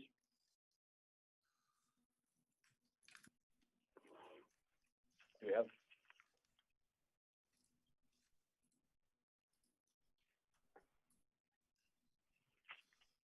Next slide. So in February, March timeframe, as COVID came about, I met with some of the trail leaders along with Commissioner Sorensen to talk about the next steps and what kind of the efforts would look like during the COVID-19 period. And during that time, we decided that there would be a good time to rebalance and look at the next steps of this process and this project and kind of create a foundational document that we can use moving forward. And before I describe that document, I'll pause and see if Commissioner Sorensen has any comments about those meetings. Thanks, Ben. And Mayor and Vice Mayor Commissioners, this is something that a lot of you, we've all been involved in different ways. Ben and the team have been doing a great job. And the idea is that ultimately we form some kind of a group that works together that modeled much after the Las Olas working group. So we have kind of the flexibility to bring all the stakeholders together, be quick, be efficient in what we're doing. So I want to say thank you and thank you and the team. Well, doesn't Perfect. the Lauder Trail Committee sunset It does. soon, or has it It already? sunset last month, Mayor. So this will be a more flexible, kind of inclusive group that will be able to go forward. Okay, and at any point in time, we can reinstate it if we choose to. Absolutely. Okay. All right, Mr. Yes, Rogers, so- keep going. Perfect. So over the last couple of months, staff has really worked at this, creating this document. So when we do create this steering committee or this next group that will focus on it, there's a foundation of what the original working group completed, what their accomplishments are. We threw in there some benchmarks of another trail that's being done in Jacksonville for illustrative purposes, and then also some staff recommendations on the next step.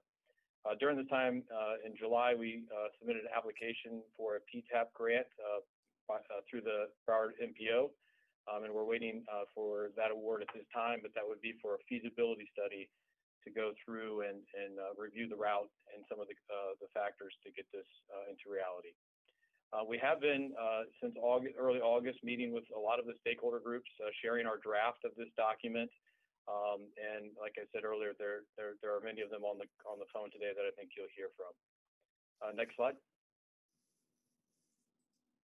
So just as a reminder, because some of the recommendations that will be coming about from this document talks about the next steps. And so really what we've accomplished so far is all the scope items, and we're looking at a crossroad or a fork in the road of what's next. And so staff kind of took everything into consideration and said, if we go through this full project lifestyle cycle, it will be drawn out, it will be slow moving, and there won't be any shovels in the ground anytime soon. And so staff is recommending kind of a hybrid approach where we look at the feasibility and the master plan on one side, and we do design and construction of a few pilot projects at the same time. So that way we can set the long-term plan and roadmap together while knocking out a couple pilot links to show progress and use as a baseline for future trails segments. Next slide. And so, as I said, and Commissioner Sorensen alluded to, we really are looking forward to creating a steering committee very similar to like the Los Olas working group, where we have a city commissioner or commissioners at the table on monthly or bi-monthly meetings with city staff, doing the day-to-day or the month-to-month work based on that direction. And we have a handful of stakeholders that would be kind of dedicated members, but it would be open to the public and available for all to provide input. And so with the feasibility study, that's an 8 to 10 month process. We're looking, if we receive the funds from the MPO, to kick that process off in January, followed by a master plan a few months later. And then, like I said, the 3 pilot segments, which I'll talk about in a few moments. So if I can stay here for a second, and Commissioner Sorensen, I know that you were involved in kind of the steering committee concept. This is what staff kind of put together. If I could maybe get some feedback from you, Commissioner, on the membership or the frequency or kind of your thoughts on this committee. Oh, thanks. Yeah, I mean, I defer to the commission, the mayor, vice mayor. But yeah, I mean, I like having these different stakeholders and mayor and team. I mean, my thoughts are make this inclusive, make it inclusive like we have for the Los Olas working group. I think that's just models working really well. And by the way, I don't need to be the commissioner on this. The mayor, vice mayor, another commissioner can be the person that is on this as from a commission, or you can have a couple commissioners or whatever you all like. Do you have any objection to being our liaison? I'm happy to do it. I mean, I'd like to be able to hold someone's hand like I'm able to the vice mayor at Los Olas, but I can go solo if I need to. Anyone else? Yes, I'd like to do it. Okay, but great. I'd also like to talk about one little piece I'd like to add to District 1, but Ben, you probably know what I'm talking about. We'll get there next. Ben Rogers. Yeah.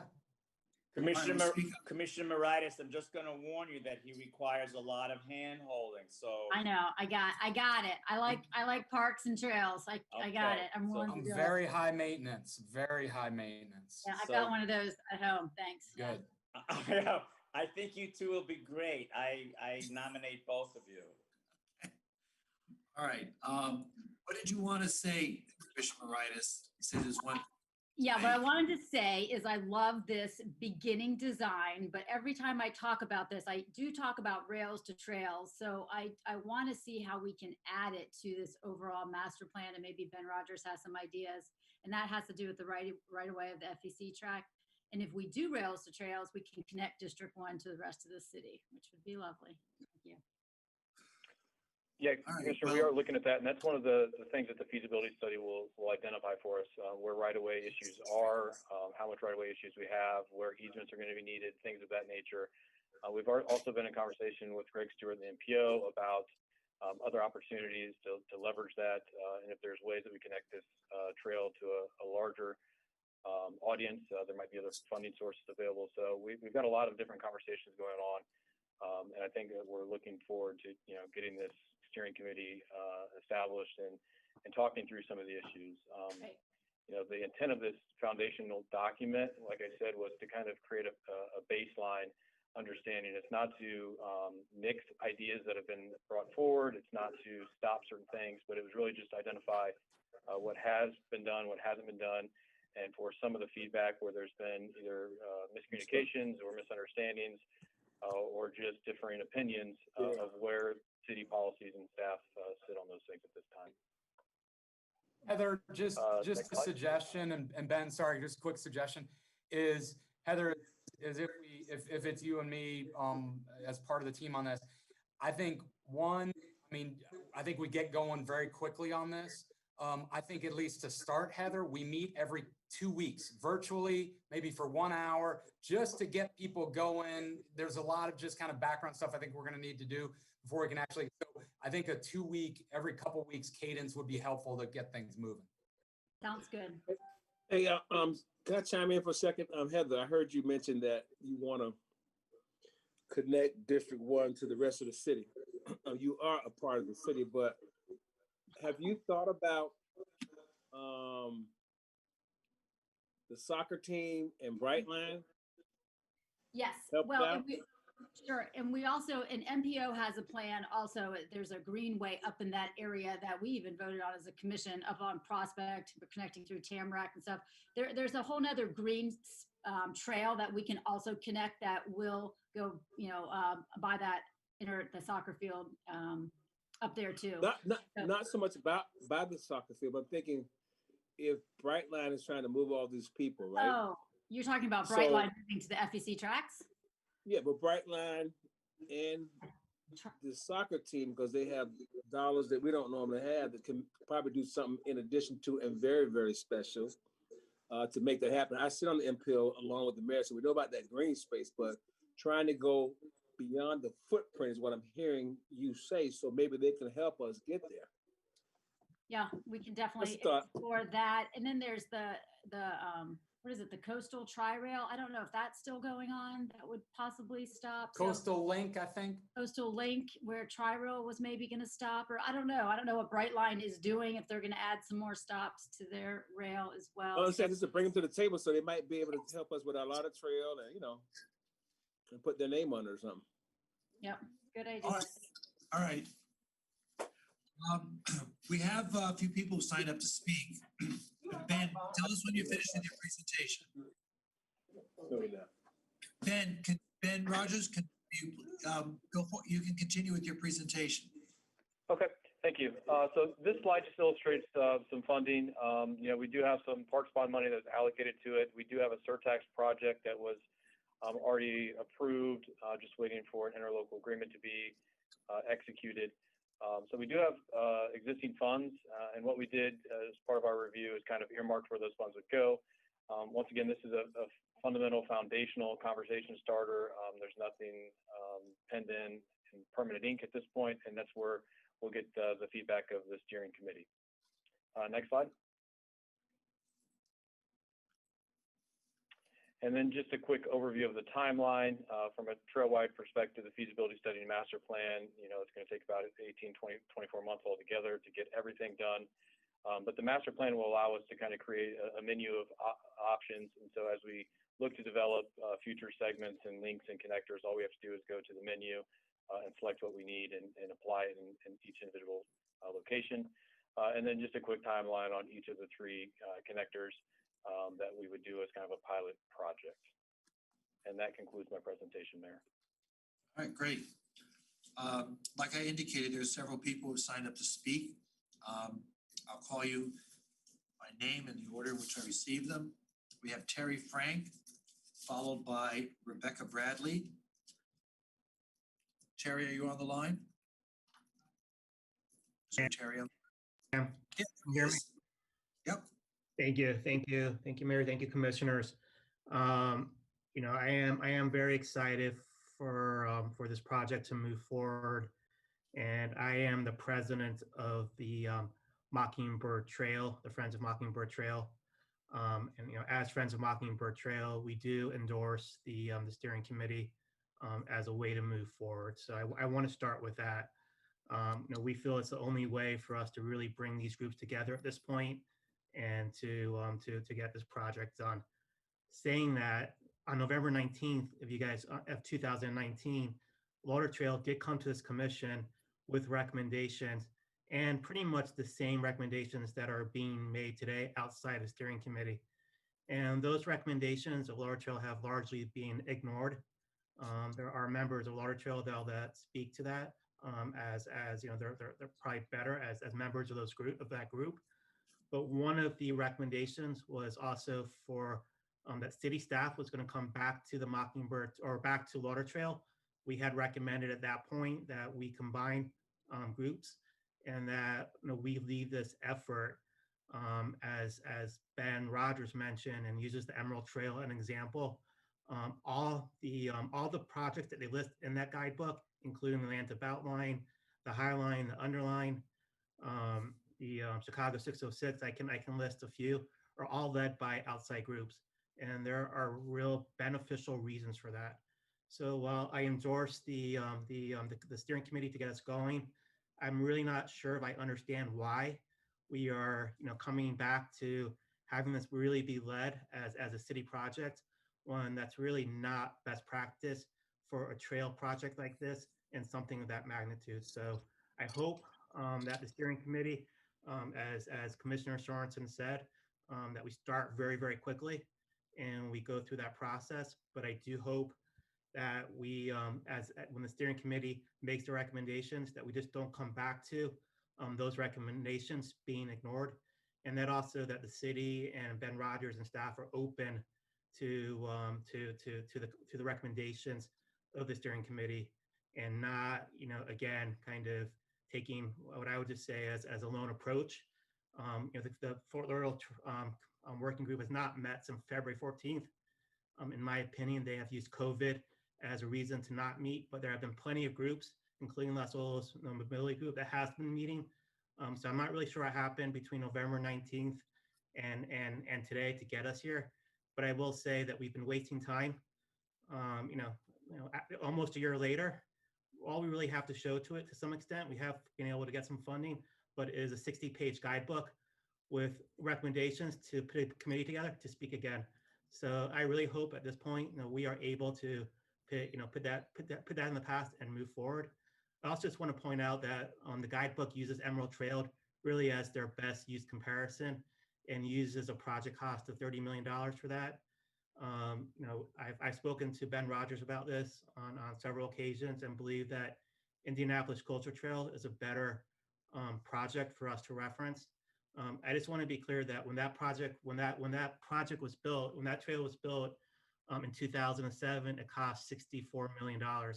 So I believe that this project, when done, will be north of $100 million. And I just want to. That's out of our ballpark then, so I don't know if that's the best example to be following. I understand that, but I just want to be. There's a lot of federal funding. There's a lot of private funding that's available, which is why I think you need an outside group that can help reach those funds. And there are funds available. Other cities, as I mentioned, Atlanta, Jacksonville, and other cities are moving forward with these projects. There's really no reason that I see that Fort Lauderdale can't do that as well. All right, thank you, Terry. Thank you. Rebecca Bradley, followed by April Kirk. Rebecca, are you there? Rebecca there?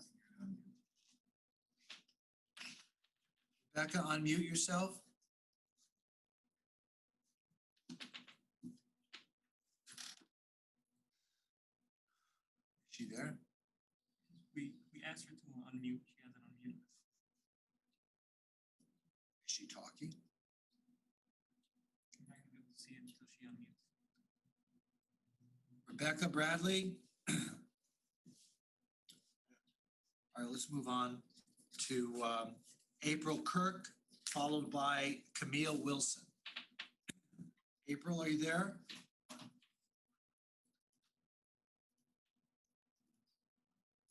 April? I don't see April on the call. You don't see her. Okay. Camille Wilson, followed by Jenny Morahone.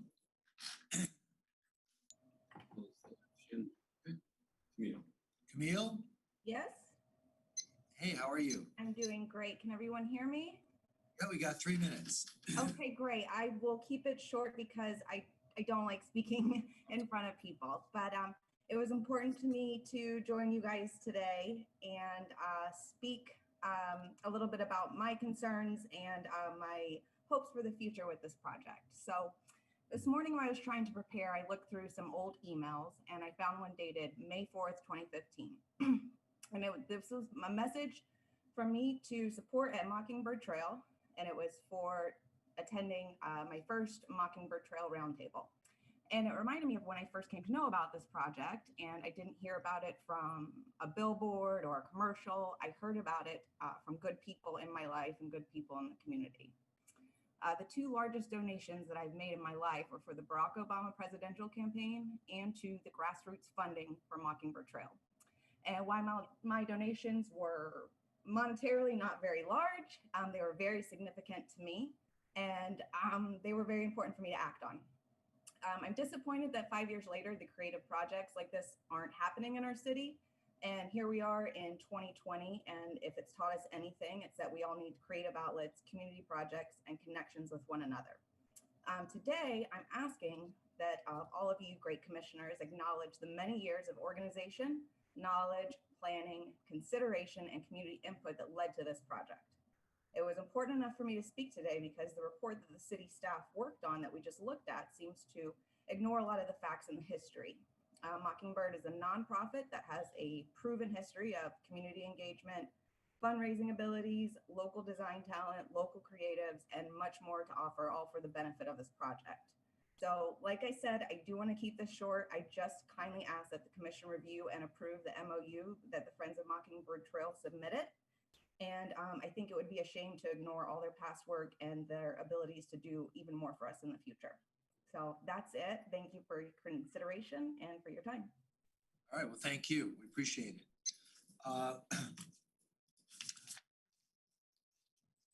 Sorry? We'll see who the next name is. Jenny Morahone, followed by someone named Ashley. Probably Ashley Turner, but Jenny is. Is Jenny there? Jenny's here. I am here. Good afternoon, Mayor, Commissioners, Ben and Hi. Chris. Thanks for letting me speak today. I've been involved in the Mockingbird Trail since, as the previous caller just mentioned, 2014, back when I was on your team. And it was exciting to see that grassroots effort. And then 4 years later, this commission identified Lauder Trail as a priority. So on behalf of the DDA, we definitely continue to prioritize these kind of investments in our public realm, particularly through these streetscape improvements that connect our neighborhoods and our residents and employees and visitors. And in fact, we're excitedly waiting for some news from the US DOT regarding our grant application that we submitted in partnership with the city. And that is to improve 2 streets in Flagler Village, Northeast 4th Street and Northeast 8th Street. And the 8th Street segment would actually connect War Memorial Auditorium over to the FEC Greenway, which essentially is that one of those first pilot segments. So we're excited to help move this initiative forward. And we've been partnering, as I mentioned, to find these opportunities to bring funding. What I wanted to focus on today is staff's recommendations for the hybrid implementation plan and the steering committee, and clearly gathering multiple stakeholders to collaborate is a really good approach. So even though we've done that with the working group and Mockingbird and Friends of Mockingbird, I want to commit DDA's interest and willingness to participate on this steering committee. And we would also, based on experience, be it Las Olas working group, definitely encourage that this steering committee be given the appropriate authority to make meaningful recommendations to the commission, particularly as it relates to how and when a third-party entity could be engaged to help manage the implementation or lead the implementation of this, deal with the private fundraising that Terry spoke of, and really how to best manage the long-term O&M. This potential trail is much more than just different city streets that required that standard level of maintenance. So we have to be very thoughtful about that. And in that regard, as a member of the Downtown Coalition about a year ago, when we expressed to the commission the importance of having this third-party entity move forward, we know that hasn't materialized, but I think today's presentation shows the city's commitment to moving it forward. And regarding the implementation, the hybrid approach, it seems to have the most merit. It allows us to kind of build the plane as we fly it. But I think it's important, and I think we can all note that understanding how these pilot segments will still represent this overall brand of Lauder Trail. So with Northwest 15th Avenue and potentially this 8th Street section connecting Holiday Park, we have to be sure that it's designed and implemented in a way that will respond to this bigger trail. So wanted to reiterate our support of being involved and contributing to this in many facets. Please cross your fingers on this build grant for 2020, because we hope it's the start of many more grant opportunities to keep, thank you, Commissioner Glassman, to keep moving these kind of important projects forward. It's so important, probably more now than ever, for our health, our wellness, and the success of the city. So let's continue to see some progress here. Thank you. Thank you. Ashley, followed by Shay Smith. Is Ashley there? Of Ashley Turner, who's Ashley Turner? recognized but muted. Ashley, can you unmute yourself?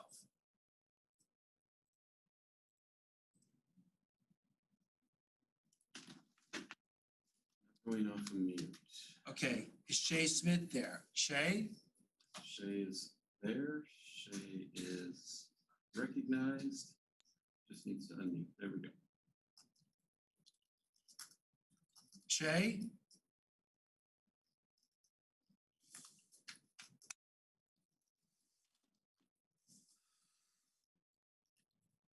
Shay, we see that you have unmuted, but we do not hear you.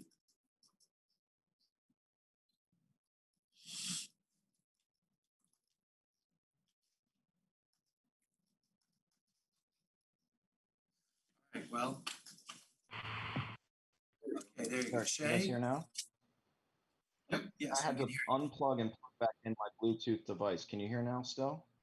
We can hear you fine. Oh, great. All right. Exciting. Because I thought somebody from the back end of Fort Lauderdale was going to have to fix this. Okay. Hello, commissioners and Mr. Mayor. Thank you for having me. I really appreciate it. So I'll be quick, and I'll try not to repeat what others have said and kind of give my personal story. So real quick, I grew up in Fort Lauderdale, went to Bennett, Sunrise, and Lauderdale. I've been here my whole life, became a business person. I'm an equity partner in a top 5 accounting firm here in Fort Lauderdale, okay, and then continuing on in my business career. At some point, I developed a true passion for how we get around in this town. I helped form Bike Walk FTL, still involved there, doing some advocacy. I'm on the Broward Oversight Board for Surtax, and obviously Lauder Trail. Mr. Mayor, you appointed me directly to Lauder Trail. And, we made great progress. We really did. And I think, just spinning that in the positive, some of that is getting lost. And part of it I want to mention, and being like a downtown business person, in the presentations we started giving towards the end when this was all active, we're out there saying, hey, we're bringing this thing together because that was the wish of everybody involved at the time. And we thought the commission, and then we kind of got stalled. And it's a little bit frustrating and damaging because the momentum kind of stops. And what I'm talking about specifically is I'm one of those people that can help on the private fundraising side. I mean, we're offering something here. We're offering to come in and work. I mean, I have no, I don't want to be a politician. I don't want to be a networker. I want to get this thing done. I really, truly do as a citizen. And I got another push in me, but I'll tell you, if the steering committee just goes on and on and on, and it's kind of what we did at Lauder Trail, I'm out. And I know other people are very similar. So we kind of stopped short at securing money and continuing with our momentum. So to echo Terry's point, I just want this to keep moving. And I want to bring up one other issue that hasn't been mentioned so far. I'm on the board of Handy as well. And, I know we all see it. It's the way that this pandemic has cut through our society, and, the socioeconomics of Fort Lauderdale is really scary. And one of the things I really think about with this is equity, truly, because, the cost of a vehicle to someone with a lower income, I mean, it's really hard to maintain that. And a lot of people cannot. And we don't often think about it as actually connecting our city and making it useful for people. But I truly believe that it is. I mean, I get around on a bike a lot of times, back neighborhoods, and that's what really got me into this. And I go through all the neighborhoods in all the districts, believe it or not. So that's what this is really about, is bringing the city together. And I just really want to see it happen, and I want to see it happen in a big way. We got to take this thing quasi-private to raise a lot of money, really, ultimately. And I know there's federal money as well. It's just going to take a lot of work. So if a steering committee is even every 2 weeks, it's going to take a way bigger push than that. I mean, you talk to Brian Payne from Indianapolis Cultural Trail. These guys put their heart and soul into this thing like a full-time job. Probably have to hire executive director at some point. I mean, this thing will be full on. So, I mean, that's really it. I'm here to work. I'm here to help. And I just want to see it move forward. And I really appreciate your time, all of you. Thank you. Shay, I know sometimes working on city projects can be frustrating, but the methodology ultimately brings a final product that everyone can agree on and feels good about. So, I ask for your patience. The commission asked for your patience, and I know Ben Rogers is going to really help to move this process along. So we hear your thoughts, and let's just try to make this happen. I agree I with you. appreciate that. And let me say real quick too, that Ben, we have a good relationship. We talk back and forth and, we want to have a nice working relationship. I don't have any stigma or image of the city. It's just, you're right. It can just become a little long. And I just want to, make sure that the work that we've done is taken into account. That's all. Well, Shay, this is Ben Sorensen. Strap Ben. up, buckle up, get ready, because we crush things. We get things done, just like Las Olas Mobility Group. Same is going to happen here. Get ready. And if we don't, Heather is going to give it to us. So well, I like ready your to energy. work. Thank you. Thank you. Ben. I understand Rebecca Bradley is back on. Rebecca, are you there? I am. Can you hear me now? Yes, we can. Yay. All right. Thank you so much. Good afternoon, everyone. My name's Rebecca Bradley. Some of you know me, some of you do not yet, but I just wanted to give you a little background of the history and my connection to this project and some comments that I have for staff's report that has been presented today. I am a mother, I'm a business owner, and I have been practicing landscape architecture in Fort Lauderdale for 19 years. This realm of work is completely within my understanding and wheelhouse. I am one of the 6 original creators of Mockingbird Trail that was established in 2015. And I currently serve as a technical advisory board member for the Friends of Mockingbird Trail. I'm here today in opposition of this report because it represents an isolated individual effort that unprofessionally left out and ignored the years of research, data collection, and programming that Mockingbird Trail worked so tirelessly to deliver this community. While I know that this report is just a benchmarking study or just a draft, this report was not completed in the spirit of collaboration, which has been communicated and has been listed as something that's very important for the city and these other trail groups that have existed. I'd like to share a brief history for the commissioners that do not know how the discussion of an urban trail ever got started in Fort Lauderdale.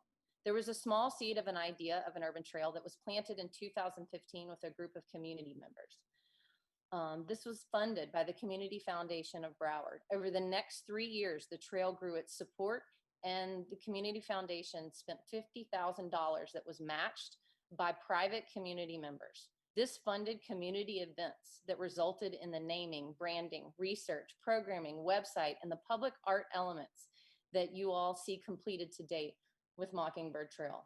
During these events and through strategic planning efforts, the core group that launched this idea realized that a nonprofit was needed to elevate the reach of this project. Thus, the 501c3 was established. Since then, the nonprofit has executed the only multi-sensory mural in the state of Florida that's on the outside of the Lighthouse of Broward. It has spoken at several industry events and to community groups on the trail's creative placemaking leadership. The nonprofit also hosted residents, city officials, and staff by investing to bring Brian Payne to the City of Fort Lauderdale. He's the founder and CEO of the Indianapolis Cultural Trail, and he conducted a half-day session with community leaders and stakeholders that talked about their shared lessons learned in that city. From that event, there was a resounding notion that stakeholders wanted a larger trail route, one that would connect all of the downtown neighborhoods.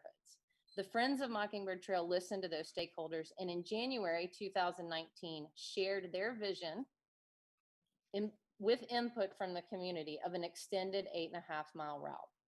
Just as this nonprofit was launching its idea of a longer trail route, the City of Fort Lauderdale launched a commission-appointed working group called Lauder Trail to study the route of a city trail.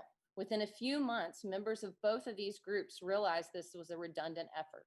Following a years-long work with Lauder Trail, the working group and Mockingbird Trail invested in bringing in yet another expert, this time in the field of public-private partnership. Kathy Blaha facilitated another workshop with city staff, community members, stakeholders, and the consensus of this workshop with TAM staff in attendance was to work through an MOU of support that would be jointly presented to the City of Fort Lauderdale by both groups, Lauder Trail and Friends of Mockingbird Trail. The purpose of the MOU was to once and for all clarify that there's one effort. all parties would collaborate and work together, and the Friends of Mockingbird Trail would lead the community engagement and creative placemaking master planning of the project. This MOU was requested by the City Commission in November of 2019. It was issued in March of 2020. Not one official response from the city has been issued regarding the submittal of this MOU.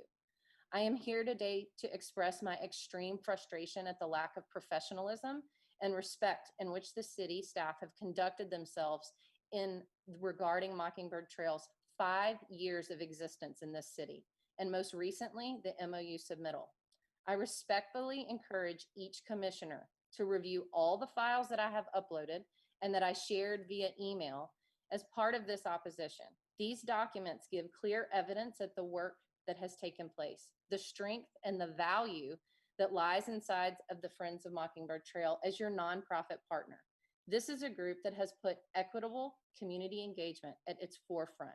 It has raised the bar for creative placemaking in this city, and it has shown its long-term commitment to a project that will take a long time to bring to fruition. I graciously ask that the commission read and approve the MOU that was submitted to the city in March 2020. The Friends of Mockingbird Trail need your clear acknowledgement to silence the confusion that's happening in this city around a city trail and allow the hard work of the nonprofit to continue. 2 more sentences, Mayor.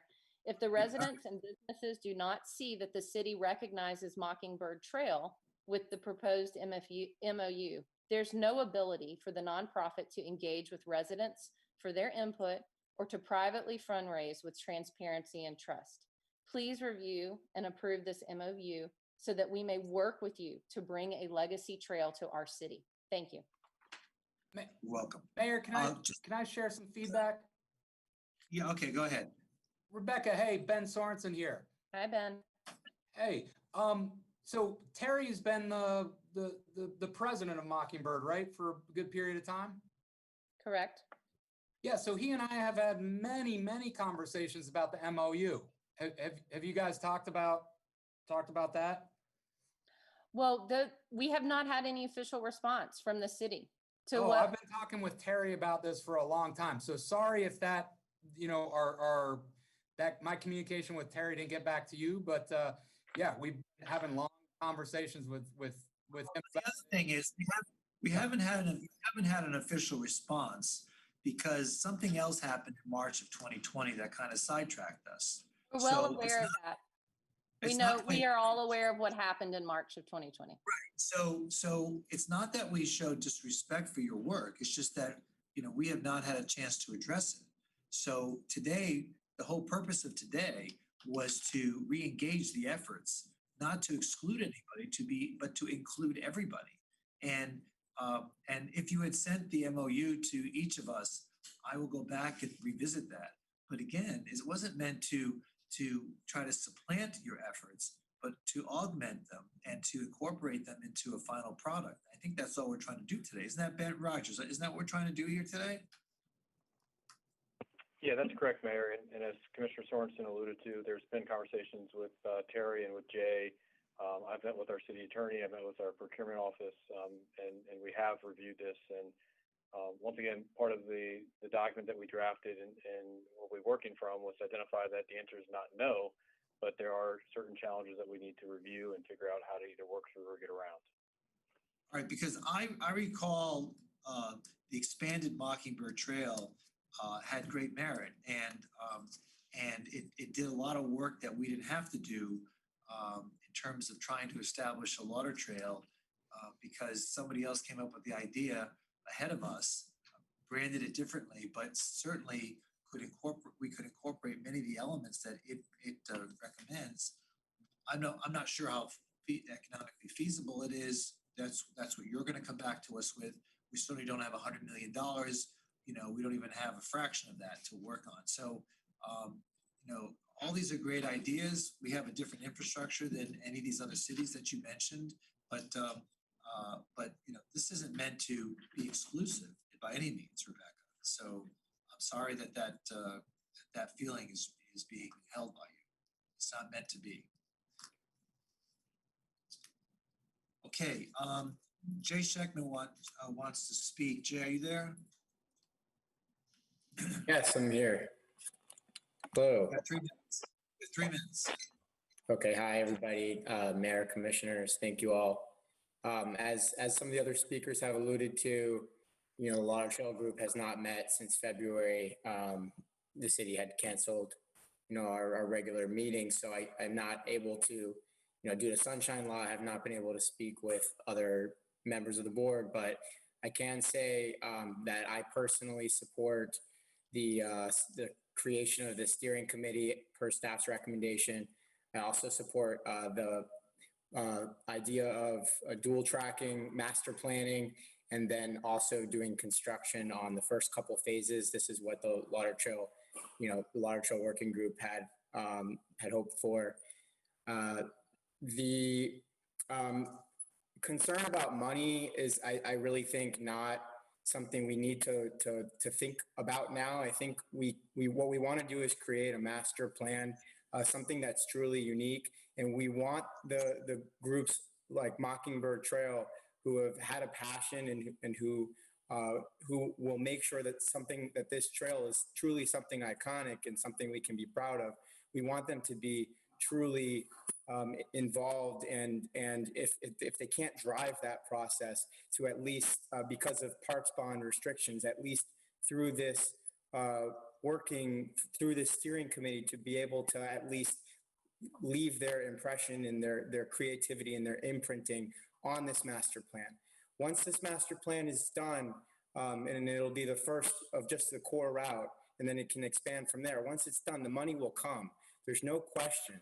This is something that is not just going to connect people in our city. It's not just equitable. It's not just great for the environment. It's the way that the world is moving with how dense our urban cores are becoming. I recently went to Atlanta and I was on the Beltline, and the economic impact that has had on that city far outweighs $100 million or whatever it costs them to build that. You know, we talk here about billion-dollar projects to connect a monorail from Weston to the football stadium, or a tunnel underneath Hollywood Circle to improve traffic, you know, or even a tunnel for the train. I mean, $100 million ultimately is, we really need to think a lot bigger. We really need to understand that and try to conceive of the amount of value that this project will actually create and how big of an impact it will have on our city.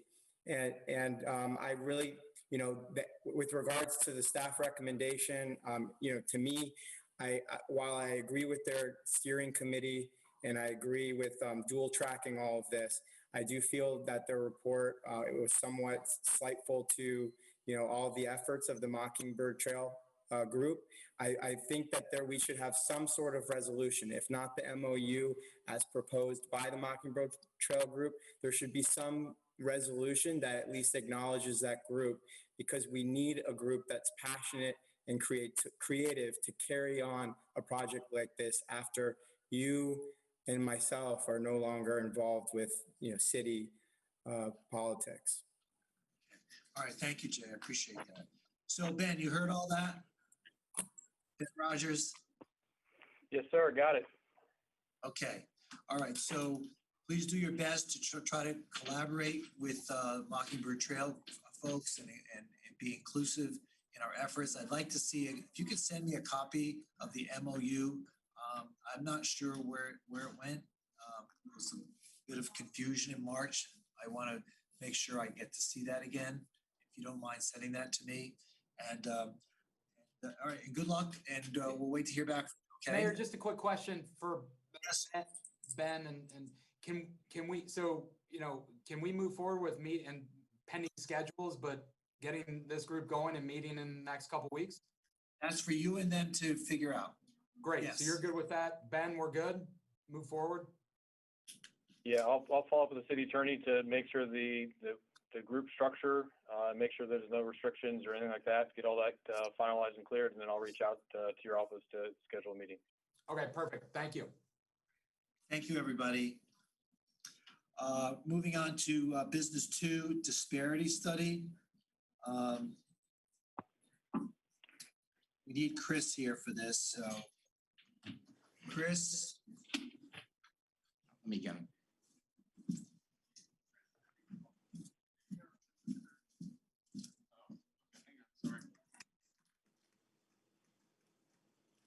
Sorry, I had to meet with the commissioner in the hallway. I apologize. I'm back.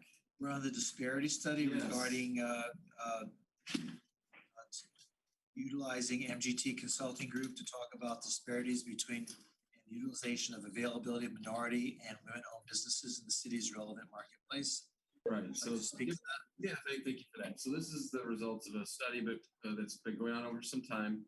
It is one meeting late. I know I committed to Commissioner McKenzie prior to the break to having it the first meeting back, but we got it on the second one. Today will be presented by Jody Hart and the consulting firm that did the report.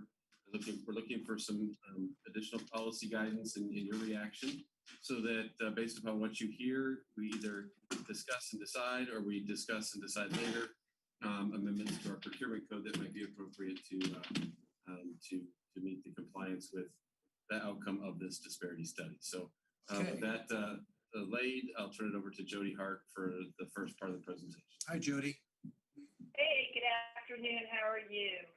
Very So, good. Jody Hart, Procurement Officer. I really wanted to just finally get to this point. It's been a very large effort that we have put forth. I really want to commend IT, Public Works, the Economic Development, as well as one of my buyers, Teresa Wright, has put a tremendous amount of effort to really assist MGT. In a few moments, I'll put Andres and Reggie Smith onto the call to really go over their findings. But ultimately, what our goal is from a procurement standpoint, as Chris had mentioned, is to get some sort of feedback from the commission of how to proceed and kind of what of some of these aspects we do or do not want to implement, and to what intensity. Because unfortunately, some of these things could entail additional costs aside from any preference costs that go into it, but costs as far as technology or costs as far as employment. So we're trying to balance those in a very difficult budget time. So I'll be coming back to you after you have an opportunity to hear MGT with their report to talk a little bit about where you'd like to see a program moving forward. So if you don't have any questions at this point, I'll turn it over to MGT. All right.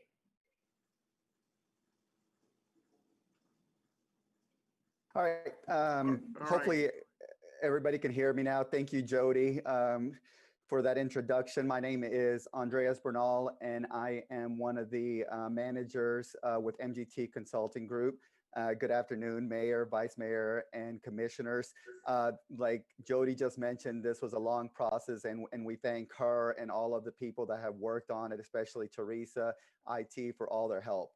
Hopefully, we won't take up too much of your time today, but we just wanted to bring forth with you the final presentation, some of the final numbers, results that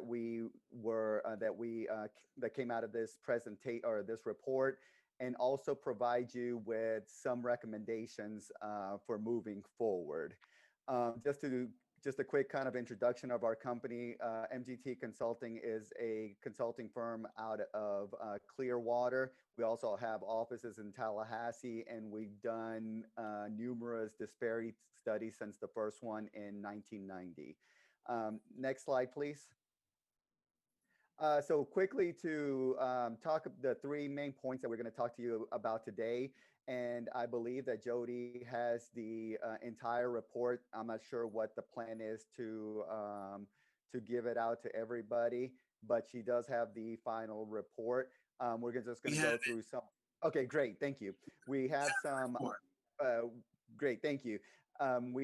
Today we're going to go through some of the high level findings. There's going to be two main charts that we will go through. But in the report, you will have the findings based on business categories and also based on the MWBE classifications that we analyzed. Then we will go through some commendations and some recommendations based on the report. And then lastly, we will go through any questions and answers that you may have. Next slide, please. So as part of a disparity study, just to quickly talk about to anybody that has never been part of a disparity report before, I know for the city, this is the first time that this report has been done. But basically, a disparity study is a study that looks at the procurement activity in a given market area and how that has affected minority, women-owned businesses and non-minorities compared to their availability, to understand if there are any disparities in the procurement of those vendors that are available. These studies came out of 1990 out of a Supreme Court case called Richmond versus Croson. And in order to have any sort of preferential racial or gender specific program or goals, you have to show that there is an issue within the market area. So what we looked at here, and like I mentioned, the report looks at all of the business categories from construction all the way down to professional and goods and other services. But what we're looking at today is the overall procurement of primes by the city, and also how those subcontractors that the primes use in construction were affected. So the first numbers you see before you are the construction subcontractors. You'll see that overall, and we look at it based on the ethnicity classifications of African Americans, Asian Americans, Hispanic, and Native Americans. And then we'll look at it total minorities, and then we'll also look at it by non-minority women firms and non-MWBE firms. Just to illustrate, within African Americans, you will also have African American women and African American males, and will be the case for all the other ethnicity categories that you see. So for example, in construction subcontractors, what you see is that the primes utilized overall in all of the dollars that we analyzed in this study period, we saw that about 15% of the dollars that were spent on subcontractors went to minority-owned firms. About 4% went to non-minority women-owned firms, and then the bulk of it, roughly 80%, went to non-minority construction firms. When you look at that compared, and that is the most important thing, you know, we're comparing how that utilization is done compared to availability. You see a stark difference that you see, for example, African Americans, the disparity within it. And when we calculate disparity, it is basically just utilization over the availability of vendors will get you a disparity indice. And when all these cases, when all these disparity studies have been litigated, and it's not as much litigated as it has been in the past, but courts like to use an indice of about 80% to show substantial underutilization. If anything between 80 and 100 is considered underutilization, and anything above 100 is considered overutilization.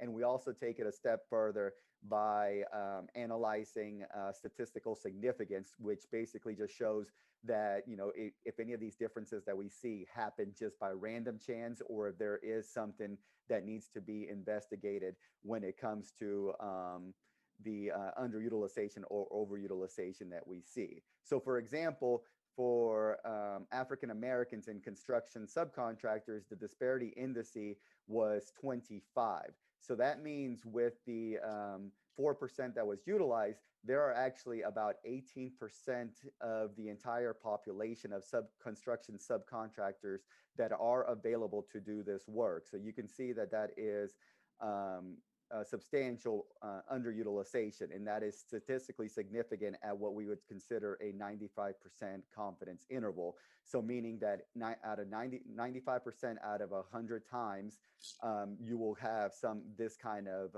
disparity among African Americans construction subcontractors.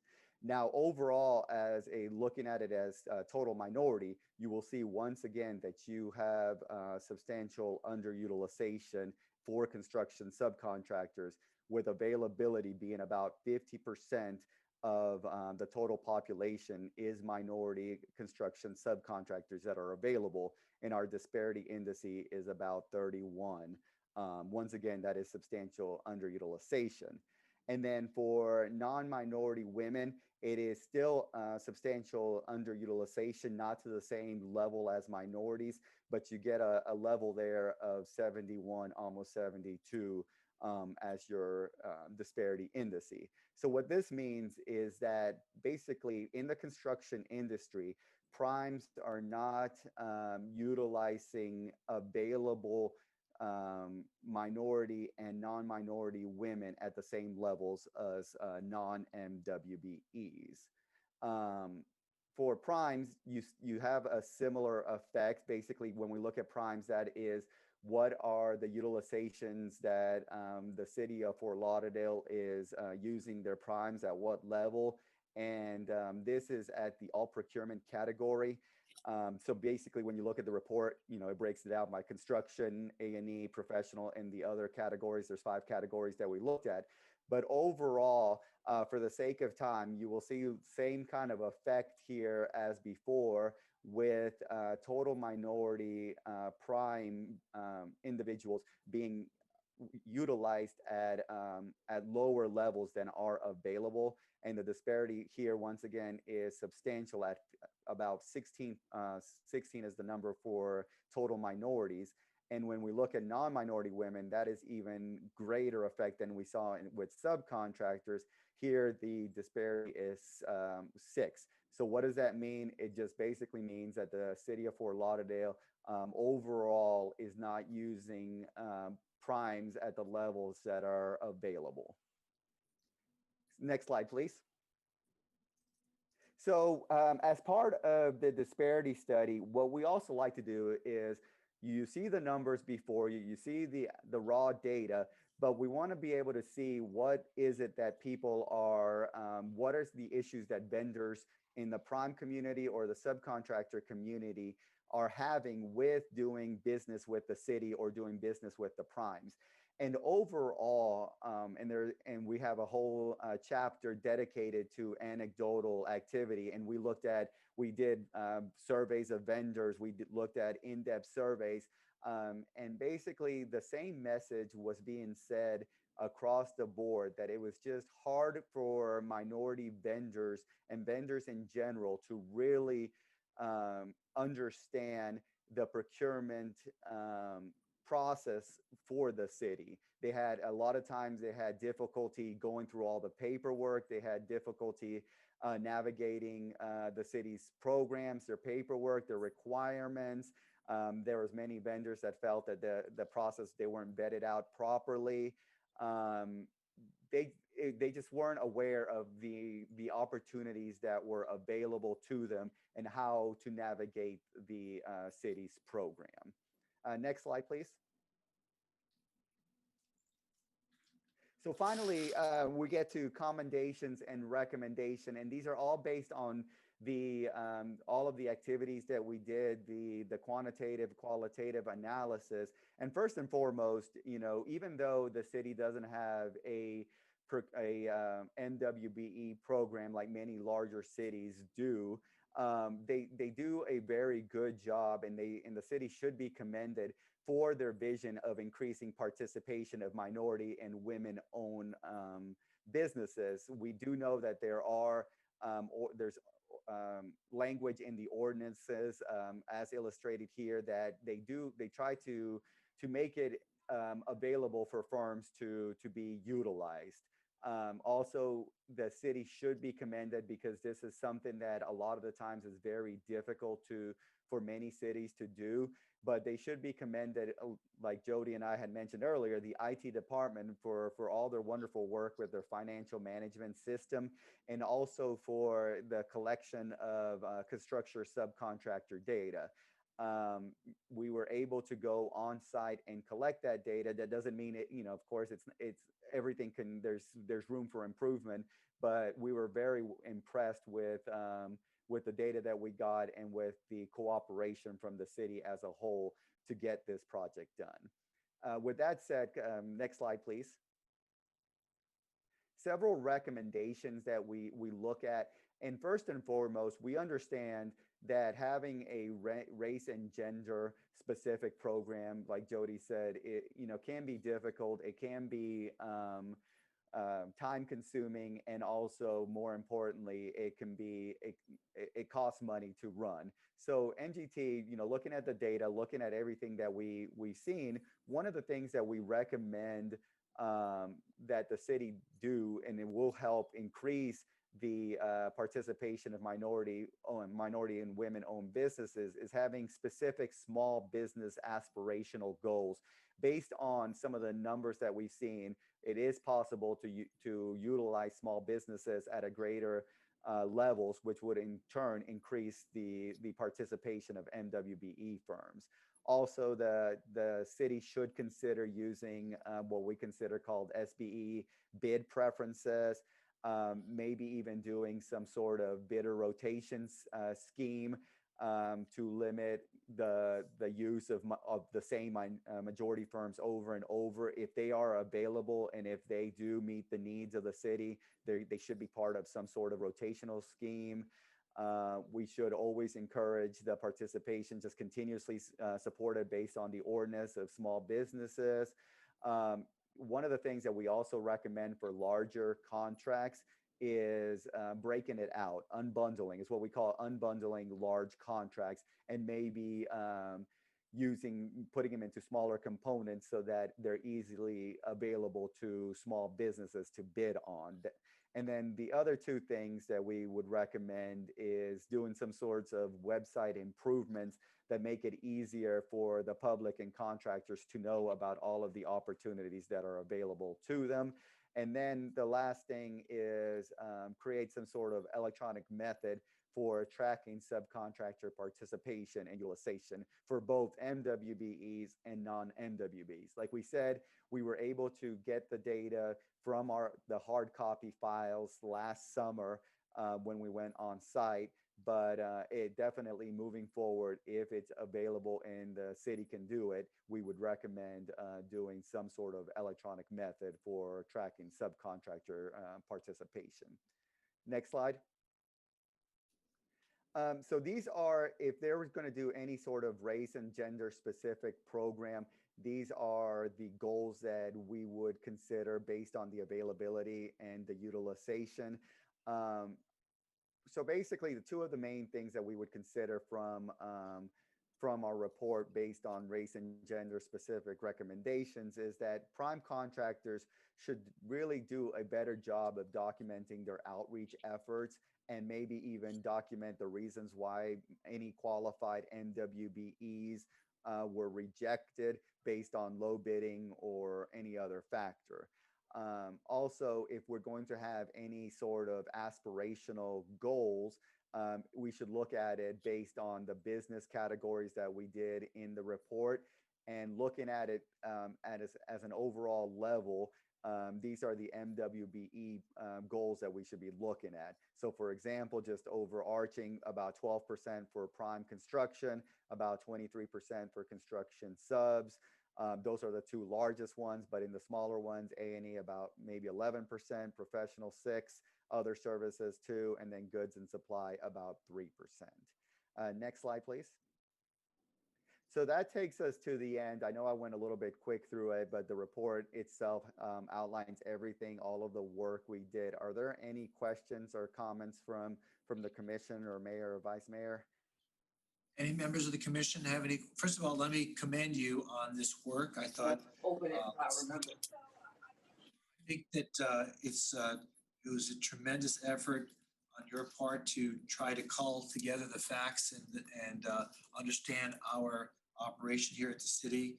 I also want to thank our city management for even wanting to make the effort to discern if any, what disparities, if any, we have in our contracting procedures. Does any member of the commission have anything they want to ask? Mayor, these I have folks one about? I have one question. Okay. And again, thank you. I agree with the mayor. Thank you for all that work and thank you for that report. I noticed that staff in the backup is asking us to look at maybe a 10% preference for the disadvantaged business inclusion percentage. Is that pretty standard? Is that what other cities around or county, or is that pretty much the norm? Chris, can you I'm respond going to to that? defer to Jody on the answer. Jody, do you have an answer to that? Or Jody or her staff? So I can tell you that that's one of the discussion points that I'm going to need feedback from the commission on, because right now we already have a local business preference, which that's one of the things that came up in the disparity study, was that our local business preference is very, very effective. So we have to decide, or I need direction from the city and from the commission as to how do we want to incorporate that, because we wouldn't want to give, or maybe we would, larger than a 10% preference, but you have to take into consideration that you already have your local business preference in place, and we would need direction onto, do you want to adjust what we have as a local business preference and insert in something regarding this disadvantaged business segment, or do you want to double up on it? Just remembering that anytime you give a preference, to a certain degree, it costs more money, because now you're giving a pricing preference to one firm over another. And it's a very valid reason, don't get me wrong, but there's a cost associated to that. And that's a decision that the commission needs to guide on that. And as long as I'm pointing that out, I also want to point out the question of MWBE versus DBE. So an MWBE being Minority Women Business Enterprise, or a DBE, which is gender neutral, which addresses minority, women, veteran, small business. It incorporates it all into one, so that we have a gender neutral rather than a gender specific program. Thank you. No, that's helpful. And then Jody, I only have one more question. On page 6 of the report, all those recommendations for race and gender neutral, do you see any issues or obstacles to any of these recommendations? The concerns that I have to do with the technical aspects, as far as software issues and the ability to be able to track it.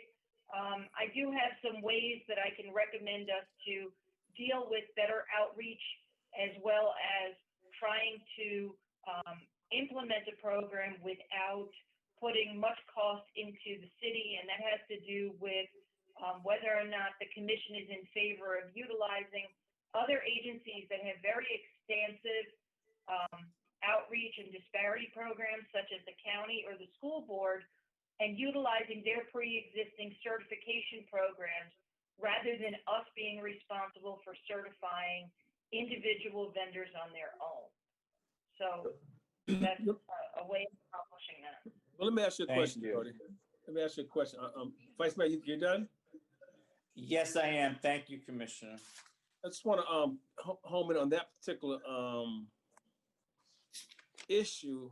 I know I started all of this and wanted this disparity study to happen so that we can see if we were doing the right thing here at the city. But being a small business myself, having participated in some programs here with our own city, which I didn't have a problem navigating through the system. I don't participate anymore because of being a commissioner in terms of our programs, but I do still work in the city. One of the roadblocks I found is when I used the county certification. We had to follow their guidelines. And then I know you're going to piggyback and just pull that certificate to say that I am, and we do it now, I think, with housing, community development, CDBG, and some of those other programs. Now you have to have all those certifications. What happens to a lot of the smaller vendors and this is why I really wanted us to do it in-house and come up with, our way of doing things in the city of Fort Lauderdale and set our own standard, is that let's say I have a business. I have 2 employees. So it's a cleaning service. I don't own cleaning service trucks, but I have my own personal truck. One of the roadblocks that I found, even here in our own program, is that the cities, because they take the county certification, they're asking you for $1 million of liability insurance on your personal vehicles just to participate in the program. And oftentimes, because everything is a low bid process, just the bid, you got to. If we did it in-house, that's something we can work around. Just say, for example, I just want to come in here, because we don't have a lot of construction opportunities here in the city other than our infrastructure stuff, because it's not like we're building libraries and things that stuff in-house. These are for the primes. You guys did do a very good job with this, but we got other goods and services where people can participate. They don't have to have all those things that the county is asking, because you may be working in the airport, you may be trying to become a vendor at the airport. This is the county, and that may work for that model. But when you're looking at the smaller cities, I know we're a bigger city, but is all that coverage necessary to get into the arena to bid on some of our services? That's my number one thing. And then I don't mind going to the 10%. I don't mind working with staff to figure out, if this works or that works. But I wanted to bring attention to what we weren't doing. This commission jumped on board right away, and we're moving the needle. So this is an opportunity for us to look at it and form or create a program now that, that we want, and not have to jump through the hoops of so many other programs throughout this county that I found as a small business owner very difficult to navigate. But I did navigate, and I did very well in those arenas. But I was willing to spend the extra money, to play. But a lot of times, that small person who's just looking for, that small job, some of those insurances, the bonding became a big issue. In most cases, if I'm doing a project, I got to expend the money first to get it back. But if I got to get a bond to expend my own money, I just don't see the benefit. So I've been involved in some programs that did not require some of those things, but on a lower or a smaller dollar amount project. So these are some of the things that I was dealing with, because even in our own infrastructure projects, we do have some people that we all know personally that are using minority vendors, and they're trying to follow those primes, so they're getting the bonds and all the other stuff that's necessary to get into some of those larger, multi-million-dollar contracts.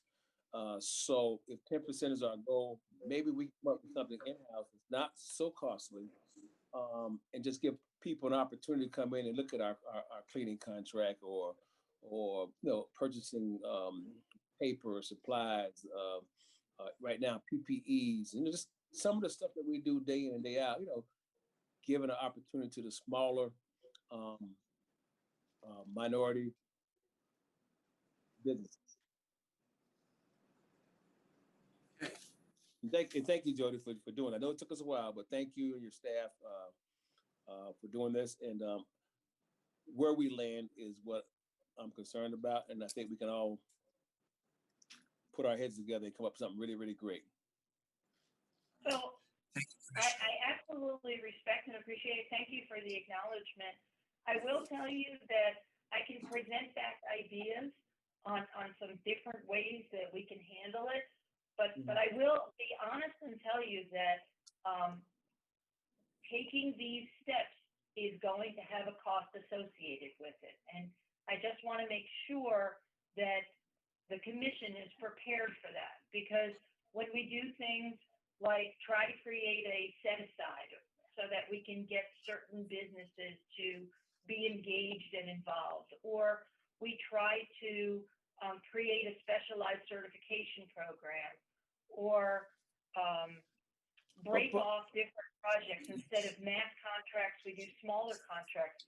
They all require staff and they all require effort, and that has a cost associated. So I'm happy to make the recommendation, but please understand there's another side to that as well.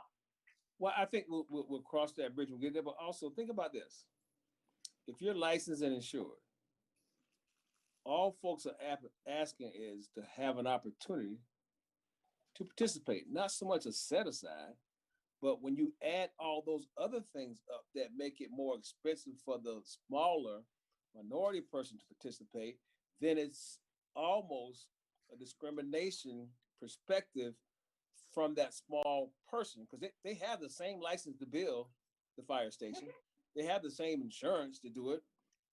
It's just that when it comes to bonding and all the other requirements that we require, they may not be able to participate in that dollar amount project, but maybe we break it up, smaller projects and smaller pieces to allow them, not so much that we have to set it aside and create more overhead and cost to our staff. But let's be creative in how we can get more people, and even getting points for being a local City of Fort Lauderdale business person, like you mentioned earlier. Those things count, and you get into different arenas to play. And it could be the $300,000 arena, just breaking up a smaller contract. So, and we spent a lot of time on a lot of trails. So I don't want to be rushed with this, because I waited a long time, very patiently, to get here, and I'm willing to wait longer for staff to put their heads together and come back with the dollar and a program. Jody, can I ask you a question? Jody, can I ask a question?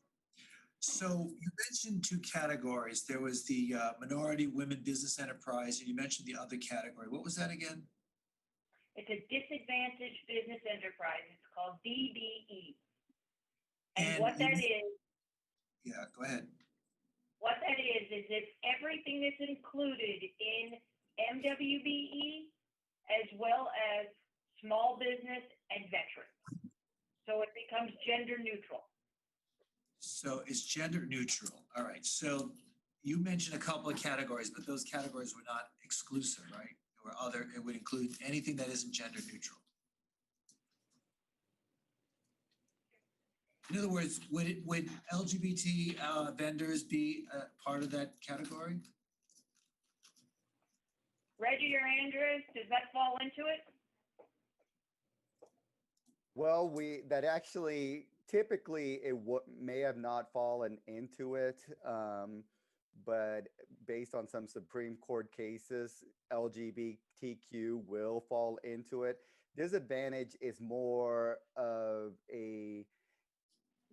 you have a historical perspective, so most minority vendors or non-minority women could be considered DBE, but there's many instances also that there is, like Jody said, there's a small business component to it. Right. There's a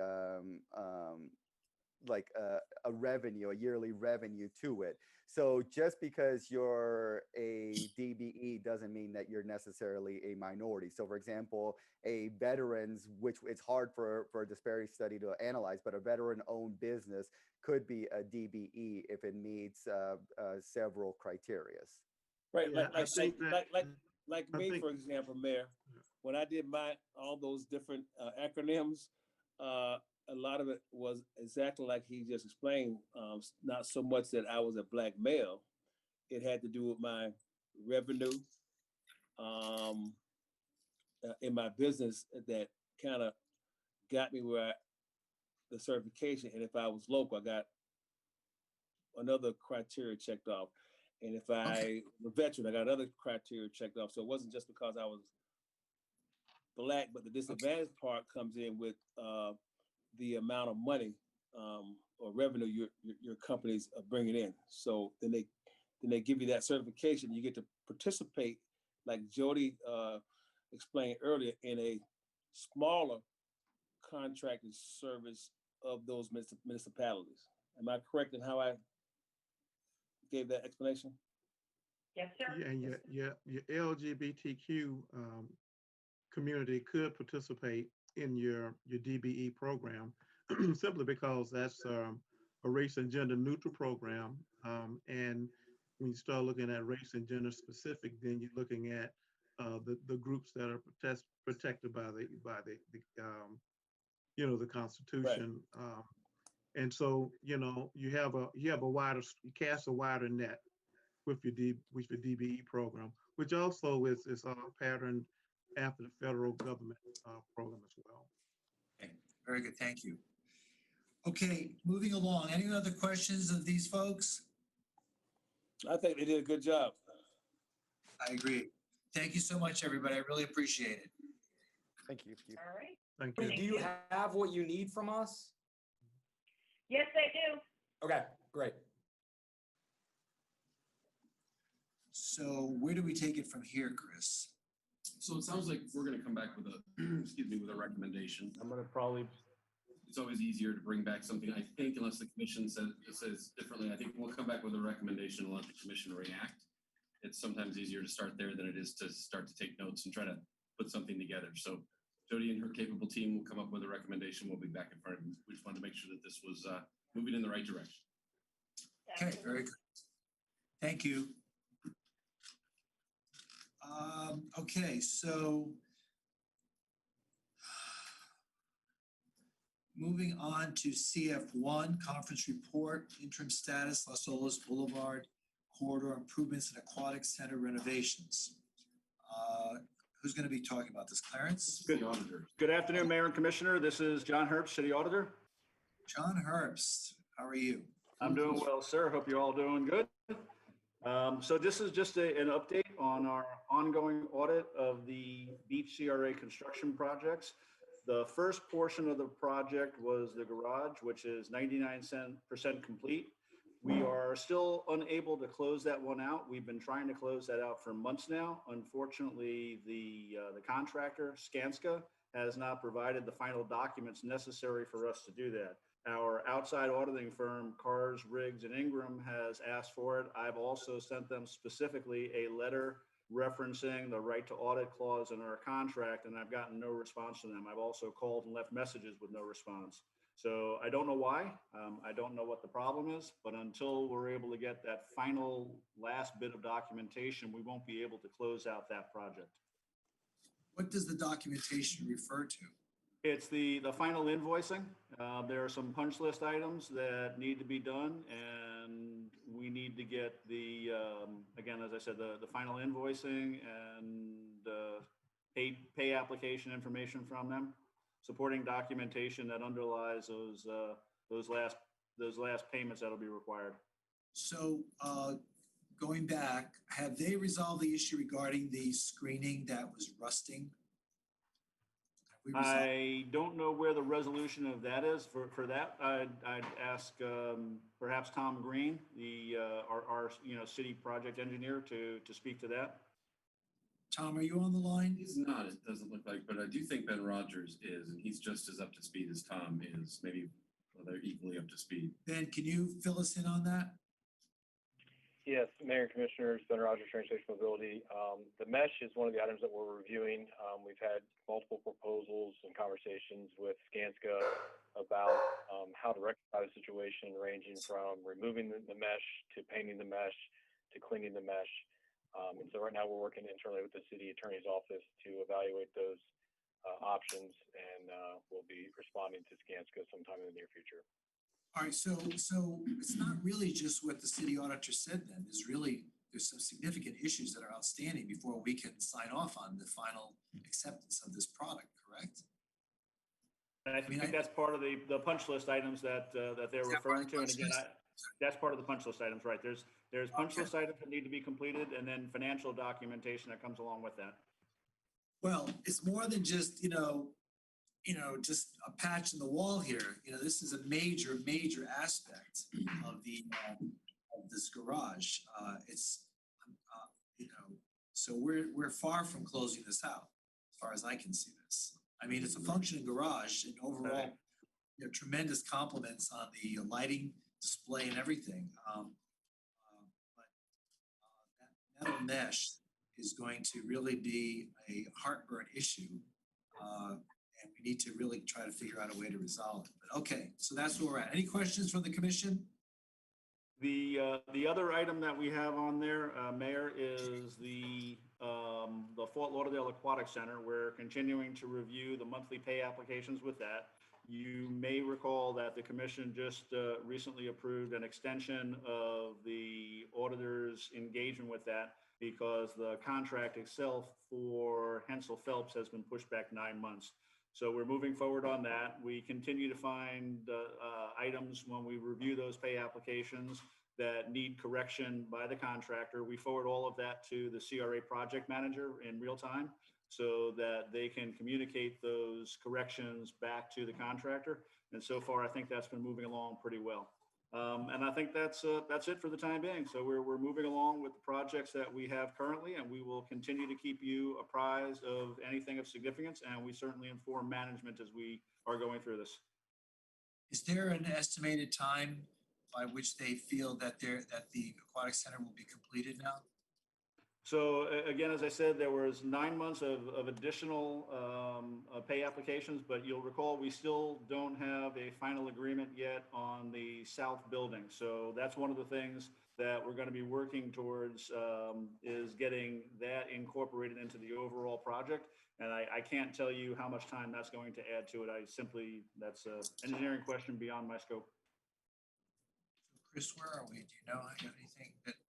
The one that we really should have answer that is the project manager, Tom. He doesn't look to be on, so let me just, on a whim, let me see if Clarence might be able to answer that question. If not, he can chat with Tom and bring us an answer back tonight. Okay, why don't we do that? Yes. Hey, Clarence. Hi, good evening, everyone. Mr. Mayor, commissioners. I'm going to have a conversation with Tom regarding the question and get back to you. Okay, very good. All right, any further questions on this item? Okay, there being none, City Manager, do you have any reports? Got a couple tonight, Mayor, just to follow up on some from last week. There were 2 items that we talked about at the last meeting that were purposefully omitted today to the benefit of having some more information. I think a better report to the commission at the next meeting on the 15th. One of those is an ERP update. The other is the different methods of moving forward with a water plant, whether it's private sector, public sector. And so we were just not able to put together a meaningful presentation for tonight's meeting, but you'll have that this month. I do want to tell you the other thing that was brought up last, and I asked for some additional time to research it, was the question you had about Bryan Homes and where they were with respect to their lease with the city. I do have an update on that tonight, but I also, just in the spirit of transparency, say I also received a letter from Mr. Campbell yesterday outlining a series of steps that he intends to implement to come more in compliance with the lease itself. And so that's received yesterday, reviewed this morning. I can't tell you whether or not it is going to work or not, but I at least want you to know that he has tendered some response based upon the conversation that we had last week. So I'll look to you, I guess. Do you want to go forward with me updating you on that side, or do you want me to digest what Mr. Campbell sent and bring that back on the 15th as well? Well, how much longer is this going to drag out with Mr. Campbell? Well, yeah, I would like to give him the benefit of the doubt, and since he engaged me, give him either a call, a Zoom, or an in-person meeting to talk through the letter. We do have some significant taxes and dockage fees and rent outstanding, and I think he recognizes that needs to change. Well, it needs to be paid. Correct. And those at least the dockage fees, the arrearage existed prior to the COVID shutdown. So, dock space is a premium in the city, and he's monopolizing space and not paying us for it. I feel bad for him, but at the same time, we have taxpayers that we must account to. So, and as far as I understand, there's only 3 months behind on the building. So he's now repurposed his restaurant and brought in a new chef, and hopefully that will help turn those operations around. But the dockage, we really need to act on that. So I can update you on that. The dockage fees that are outstanding from 2019 amount to $32,938. And we've got current dockage outstanding at $4,480. So about $37,000 in dockage fees that are outstanding. It's a lot of money.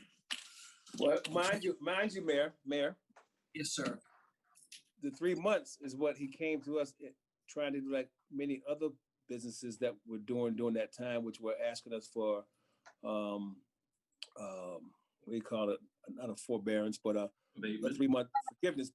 And so he was waiting on our opinion to come back, and we went back and forth. Then we finally came back, and then I think that's when COVID hit, and also a lot of things on that river were going on with the construction that basically closed access down, other than that little street off of 2 Street there to get to his business. So it was almost like a ghost town. So I'm not making an excuse. I'm just saying that's why he came to us in the first place. So, and now we have a president that's saying folks don't have to pay the rent. So I'm not in a lot of these other businesses. No, the president started it, and the governor followed suit. But the point is, because even I, with some of my rental properties, folks haven't paid me since March, and because there are no evictions right now. So, well, I think the rental issue. I don't think this is as significant as we think. I think we let the city manager, talk through it with him, and then we come back and we look at it at that particular time. All right, that's fine, but just keep in mind that the governor or the president's rent abatement policy has to do with primary residence, not business operations. So anyway. But I'm not using it for the business. I'm just giving that as an example of what people are doing now. Here's a guy that's stuck it out, even repurposed the business, but we need to give him an opportunity to respond to the letters that we sent and see what him and the city manager can work out. Can you bring it back to the next meeting? I sure can. We'll make a decision at the next meeting. Okay. Right. Yeah, thank you. The only other report I have tonight which is more one just so the commission's aware. It's certainly not talking about the unsolicited proposal itself specifically that has been received for the one-stop shop property, because we don't have a court reporter here today, so I can't brief the commission. I just want to let you all know that I've mentioned before that there was additional information that needed to be received so that we could make a determination on whether or not to go forward. I got, I think, what amounts to that information yesterday, and so in the next 2 weeks, it's city news to the city attorney as well. But I'll share that with him, and we may need to have a further discussion in the afternoon meeting as it relates to that project. And then is that a closed door? Yes, it's a little different format, but yes. So tonight you'll announce the need for a closed door session.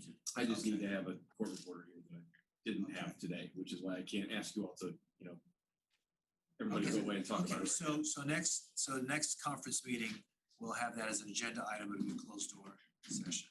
You don't even have to agenda item. You can if you want to, but unlike the formality of 2 weeks. But there's no public input. All right. No, I just wanted you all to know that that information's been received, and I think it's ready for us to talk about again. One last thing before we conclude.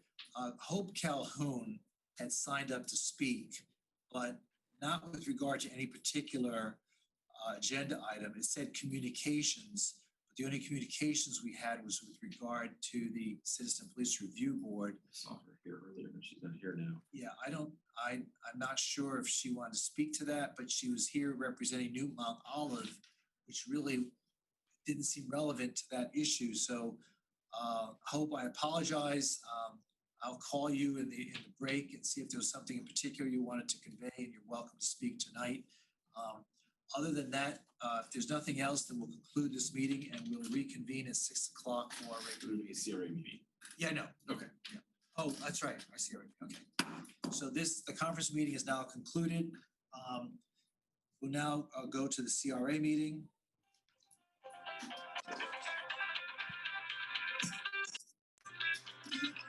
Need a musical introduction.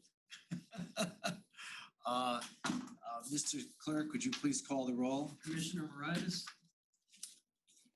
She was in transit between her office here and her home. She may not be on this meeting. She may not call back in until tonight. Hold on.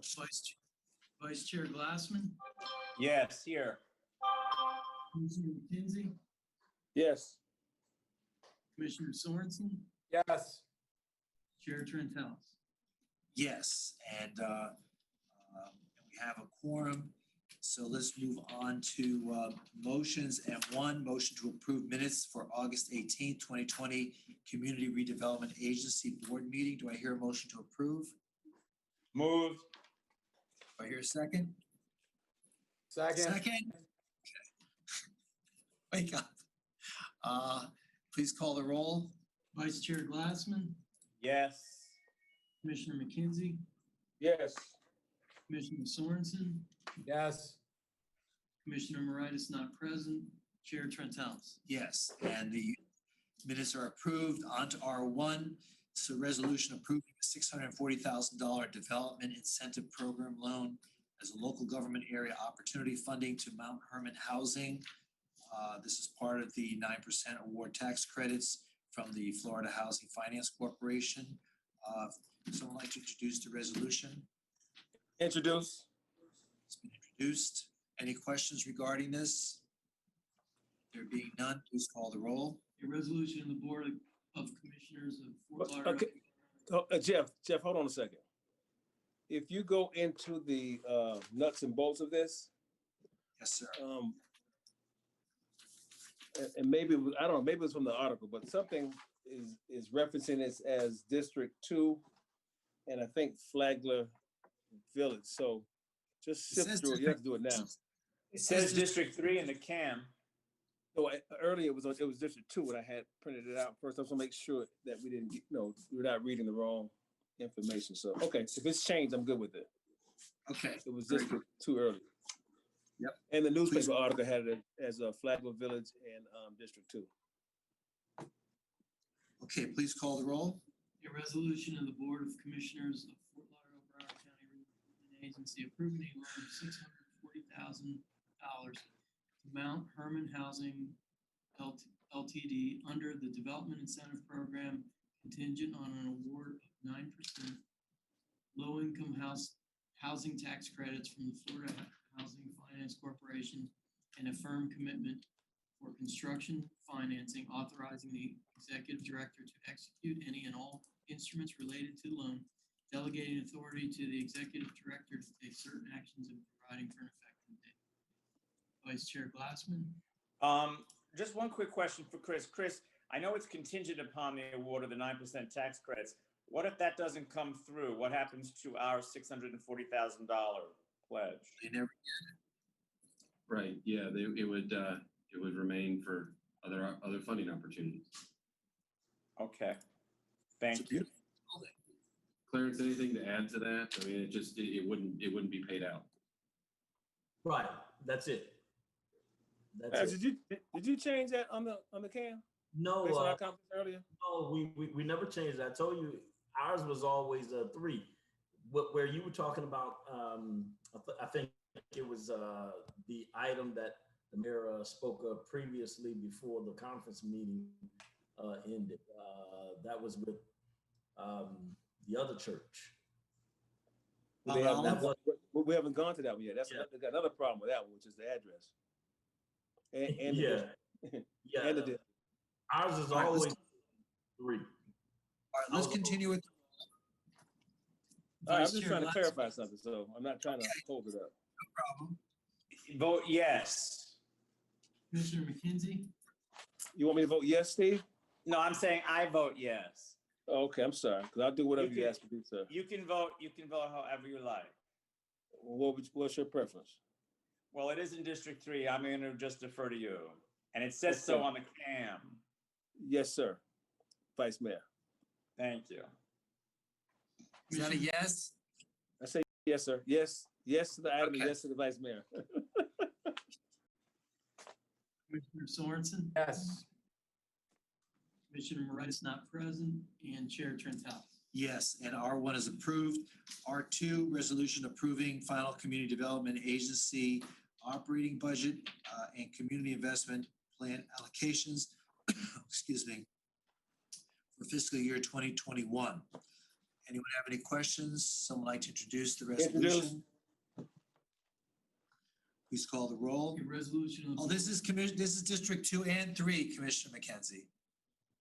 I know, but we're fine. If the vice mayor's fine, I'm fine. I'm Okay. fine with, I'm a sharer, especially with Commissioner McKenzie. Okay, I don't want you fighting over this. No, we're not. Okay. We got you. Resolution of the Board of Agency approving the final Community Redevelopment Agency operating budget and community investment plan for the fiscal year 2021 and providing for an effective date. Vice Chair Glassman, Yes. Commissioner McKenzie, Yes. Commissioner Sorensen, Yes. Commissioner Moritas, still not present, and Chair Trentalis. Yes, and R2 is approved. Any further business of the CRA?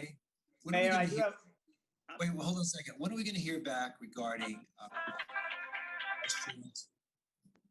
Clarence, About what? questions about the restaurant that we've had for several weeks. It still there was an issue with traffic. And meeting with the neighborhood, correct? And it wasn't ready to come back today. It'll be back in a future meeting.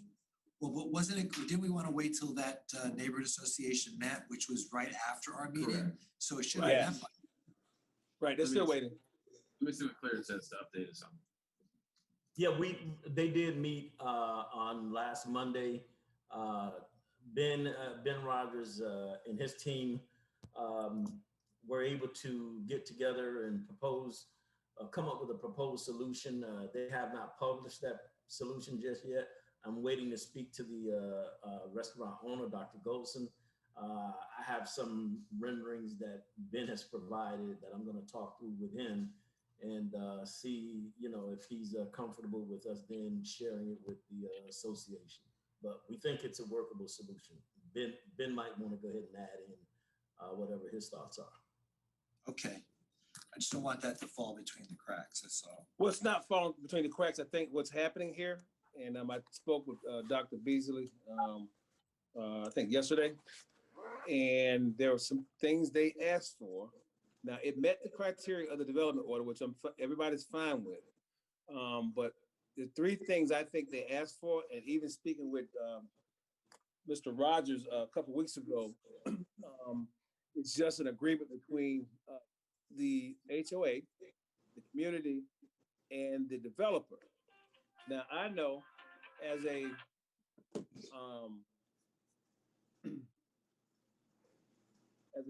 contractor that the arm gate is not going to work.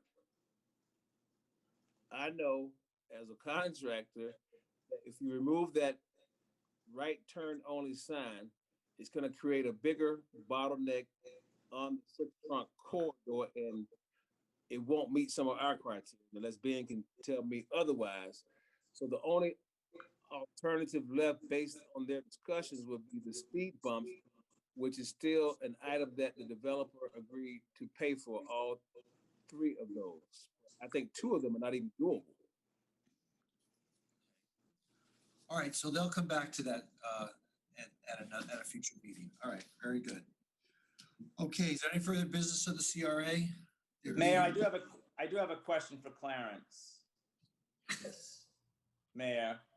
Yes, go ahead. Thank you, Clarence. And by the way, Clarence, that's a beautiful heavenly glow you have around you. It's very nice. Yeah, okay. Very nice. Can you just update us with regards to the business assistance grants that we did? And have those people been notified if they're getting the grants or not getting the grants? And what's the status of that in the CRAs that we approved that for? So we are contacting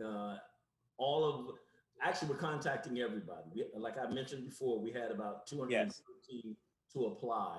Of the 213, 103 were, I guess, preliminarily approved to go into the next round. So we're contacting all of the 103 to get the supporting documentation, their articles of their incorporation documents, their taxes for the last 2 years, their bank statements, all of those different things that we're asking for to confirm, that they've been in business and they actually have been making money.